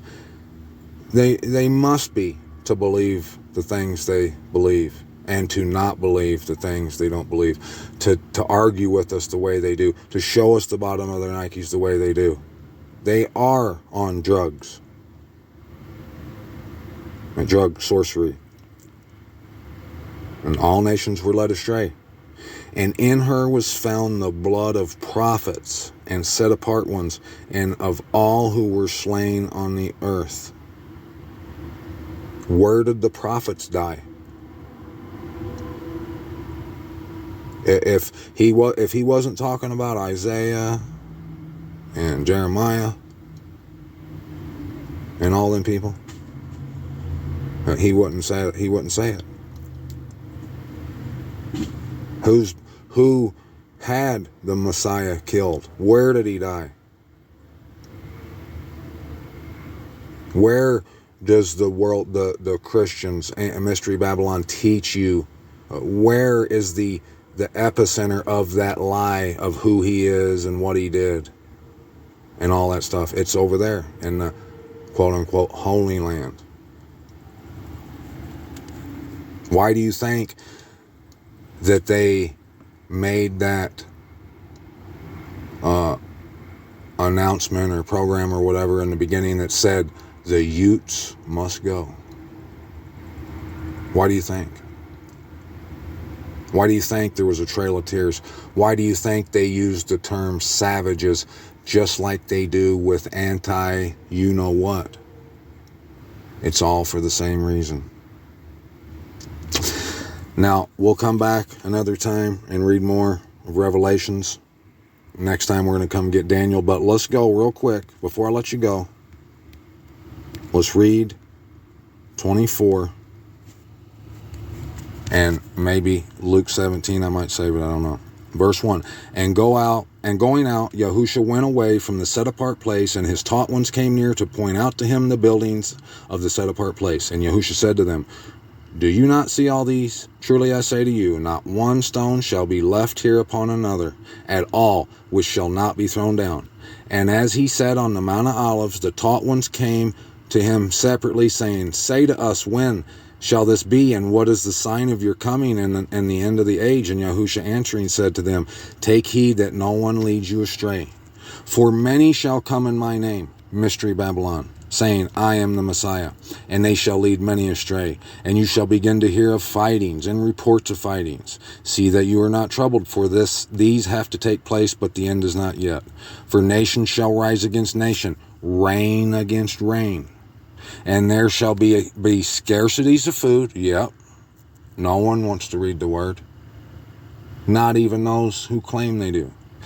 Deadly diseases that comes from not reading the word, and earthquakes in places. And all these are the beginning of birth pains. Then they shall deliver you up to affliction and kill you, and you shall be hated by all nations for my name's sake, for the name of the word's sake, for truth's sake. And then many shall stumble, and they shall deliver up one another, and shall hate one another. I want to let you know right now, too, a lot of times in the prophets, when it talks about stumbling block, it's talking about exactly what we're talking about. They made a false, set-apart city, as a stumbling block. Crookedness. And they shall deliver one another and shall hate one another. And many false prophets shall rise up and lead many astray, and because of the increase in lawlessness, the love of many shall become cold. But he who shall have endured to the end shall be saved. And this good news of the rain shall be proclaimed in all the world as a witness to all the nations, and then the end shall come. Do you hear that? Have you heard me this whole time proclaiming the good news of the rain? Have you? That's what this has been. So when you see the abomination that lays waste, and you might not be completely understanding of what that is yet. You should be, though. But when we get Daniel, we had to go read Revelation so because that's how I understood it, and I know that's how we have to. We have to be. We have to learn what it says, what it's talking. We have to pick up what it's putting down in Revelation in order to pick up what Daniel's putting down.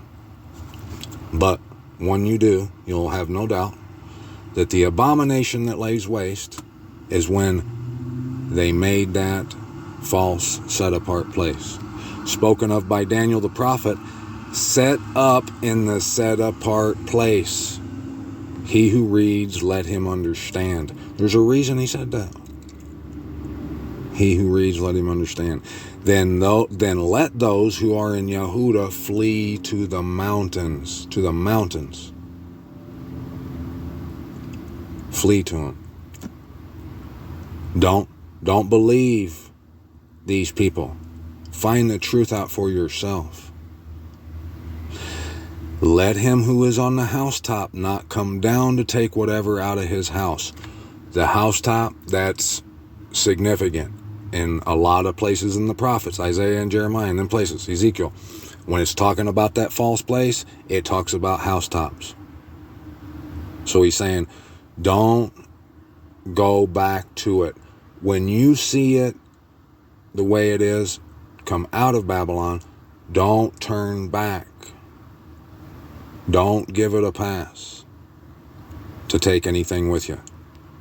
And let him who is in the field not turn back to get his garments. The field. Woe to those who are pregnant and to those who are nursing children in those days. And I'm starting to get a full understanding of why it says that. And you'll see that in Luke. Because it's hard to walk away from everything you have and you're a part of. You know, I had certain conditions that were established in order for me to just go leave the boat and chase the Lamb, the truth, wherever he leads me on. And I'm doing that now. I've had a lot of restrictions in the past, but it was finally everything opened up for me. There's still a few, but if you're pregnant and nursing children that day, I mean, you can't just get up and flee to the mountains. And I mean, you can, but it's going to be hard. If you have a wife or a husband and children in the house and mortgage and all that stuff, it's hard for you to come to the mountains. But that's what you have to do. And pray that your flight does not take place in winter or on the Sabbath. For then there shall be a great distress. Distress, that's the hiding, that's what we're talking about. It's the secret. such as has not been since the beginning of the world until this time, nor ever shall be. And if those days were not shortened, no flesh would be saved. For the sake of the chosen ones, those days shall be shortened. If anyone then says to you, look, here is the Messiah, or there, do not believe. Don't believe whoever they tell you the Messiah is. For false messiahs, false prophets shall arise, and they shall show so great signs and wonders so as to lead astray, if possible, even the chosen ones. Just imagine how many chosen ones are unaware of what the Holy Land really is. Even though the signs, the red flags are everywhere. But it doesn't matter. It doesn't matter how smart you are. Like I said, what matters is you go in through the gate the right way. You got to go back to Ezekiel, read the measurements, understand what they are and the designs, why you must know them, the border, the boundary of the house, all that stuff. You got to know all of it. See, I have forewarned you. So if they say to you, look, he is in the desert, do not go out or look. He is in the inner rooms, do not believe. Inner rooms. For as the lightning comes from the east and shines to the west, so also shall the coming of the Son of Adam be. That right there, that's not literal. He wasn't talking about a lightning bolt flashing. What he says is, if lightning strikes, you know it was lightning, as it shines from the east to the west. Right now, what you've heard, you know. There's no denying it, of who the Messiah is, who he ain't, and what the truth is and what it ain't. There's no question on what's true and what ain't. There's no question that you're seeing what you're actually seeing right now. That it makes so much sense to you now. It makes so much clear to you now. It's going to put to rest so many questions and doubts. It's going to bring you so much peace. It sets you free. And it's going to give you so much security. It's going to take a great weight, a great burden off your shoulders now. For wherever the dead body is, there the vultures shall be gathered together. I just described, laid it out, all those vultures that are on the great whore, on the beast, the things of the beast, all the descriptions of both, what they do, how they make their living, all that stuff. That's all vultures. That's the dead body.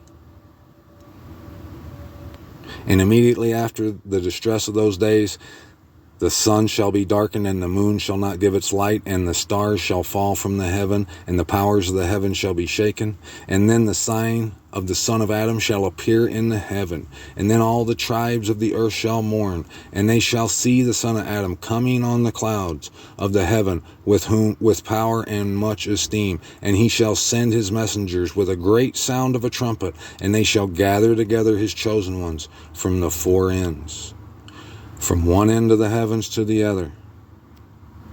That's what's happening right now. And learn this parable from the fig tree. And the prophets, when it's talking about the secret, it's talking about the hidden Jerusalem and the false. It often says fig tree. When its branch has already become tender and puts forth leaves, you know that the summer is near. That's what you're seeing right now. That's those leaves. It's become tender. It's becoming manifest, made evident. So you also, when you see all these, know that he is near. At the doors, flee to the mountains.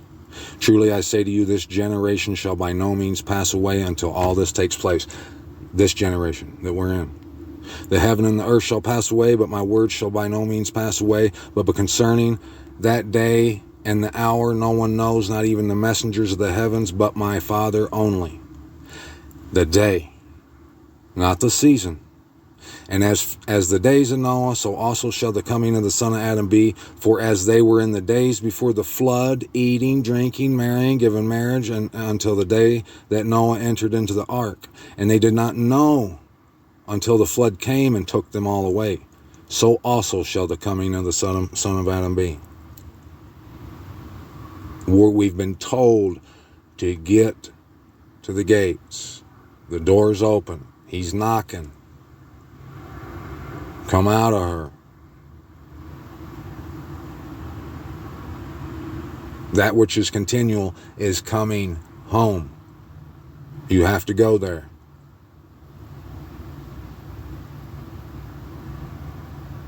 Don't give any, like, you should know now, you can't rub elbows with those things anymore. Why? And this is where you'll understand that the rapture is nonsense. Because this isn't talking about the rapture when it says, then two shall be in the field. In the field is where the workmen of the field, that's what we are. If we're out here fishing, we're fishers of men. We're in the field, we're working. Two shall be in the field. The one is taken and the one is left. Two women shall be grinding at the mill, the threshing floor, Jerusalem. One is taken and one is left. There's two. Did you think that, like I said in the last video, that two women, because I've thought that before, but I never really did fully believe it, because Abba put it in me to just call bullshit on all this stuff, and I was, even when I really wasn't back then. But eventually I came to where I am now, and I know that a woman ain't gonna go poof and vanish. A city who claims to be the set-apart city, and there's two of those. Only one is real. There can be only one. One is taken and one is left. Watch therefore, for you do not know what hour your master is coming. And know that if the master of the house had known what hour the thief would come, what did he say? I come as a thief. Now do you know why he would use the word thief when he's someone who tells you to never steal? Thou shalt not steal. He don't steal. No. He'll appear as a thief when he takes back what's his, rightfully his and ours. The reason that he couldn't tell us what day is because if the thief would have known what hour he would come, he would have watched and not allowed his house to be broken into. Because of this, be ready too. You see? He was talking about the enemy first. Now he's saying for you to be ready too. For the Son of Adam is coming at an hour when you do not expect him. Who then is trustworthy and wise and wise servant, whom his master set over his household, to give them food in season? Here I am, Abba. Blessed is that servant whom his master, having come, shall find so doing. Truly I say to you that he shall set him over all his possessions. But if the evil servant says in his heart, my master is delaying in his coming, and begins to beat his fellow servants, and eat and drink with the drunkards, and lets their hair down, and starts to get loose with the drunkards, the master of that servant shall come on a day when he does not expect it, and at an hour he does not know, and shall cut him in two, and appoint him his portion with the hypocrites, the actors, the impostors, the posers. There shall be weeping and gnashing of teeth. That gives you a little bit more, it causes you to understand a little more why there will be weeping and gnashing of teeth. Even their adorned city is going to come down. All that they believed in, all that they swore oaths to and worshipped and gave their allegiance to, all of it And anyone partaken, if you don't make it to the gates, because if you don't make it to the gates, you're going to be outside with the dogs, where the wine press is being trodden down. All those people it'll be done. And if you are someone who truly hungers and loves Abba Yahuwah, and you see the truth in this, you're going to want to come home. You're going to want to adorn the rightful set-apart city where we must go at the appointed times, where we're from, the rock we're hewn from, where he gave us our inheritance, where he led our ancestors to and gave us the land flowing with milk and honey. And if you don't, if you give no craps about it, guess who you are? You're a drunkard. You're an adulterer. You're someone who's been made drunk from the wine of Babylon's whoring. Mystery Babylon's headquarters is in Palestine. The flag and the nation who best represent her, who best promotes her and publishes the Whore of Babylon, is in Palestine.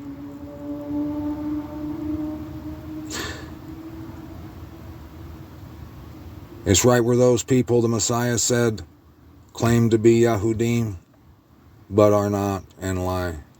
But what are they? In fact, they're the synagogue of Satan. Doubt no more, Mishpachah. Next time, we will get Luke 17 and some more of Matthew, and we will get Daniel. And once you get all that, all these matters are history. No more guesswork. No more sleeplessness. No more doubt, fret, grief. Only freedom, only confidence, only security, peace. And it comes from the loving commitment from Abba Yahuwah, the Most High, our wonderful Creator, our righteousness. Every time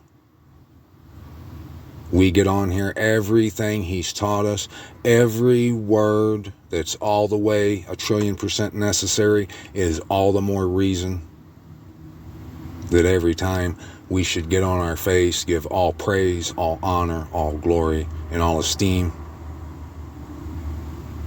all the time.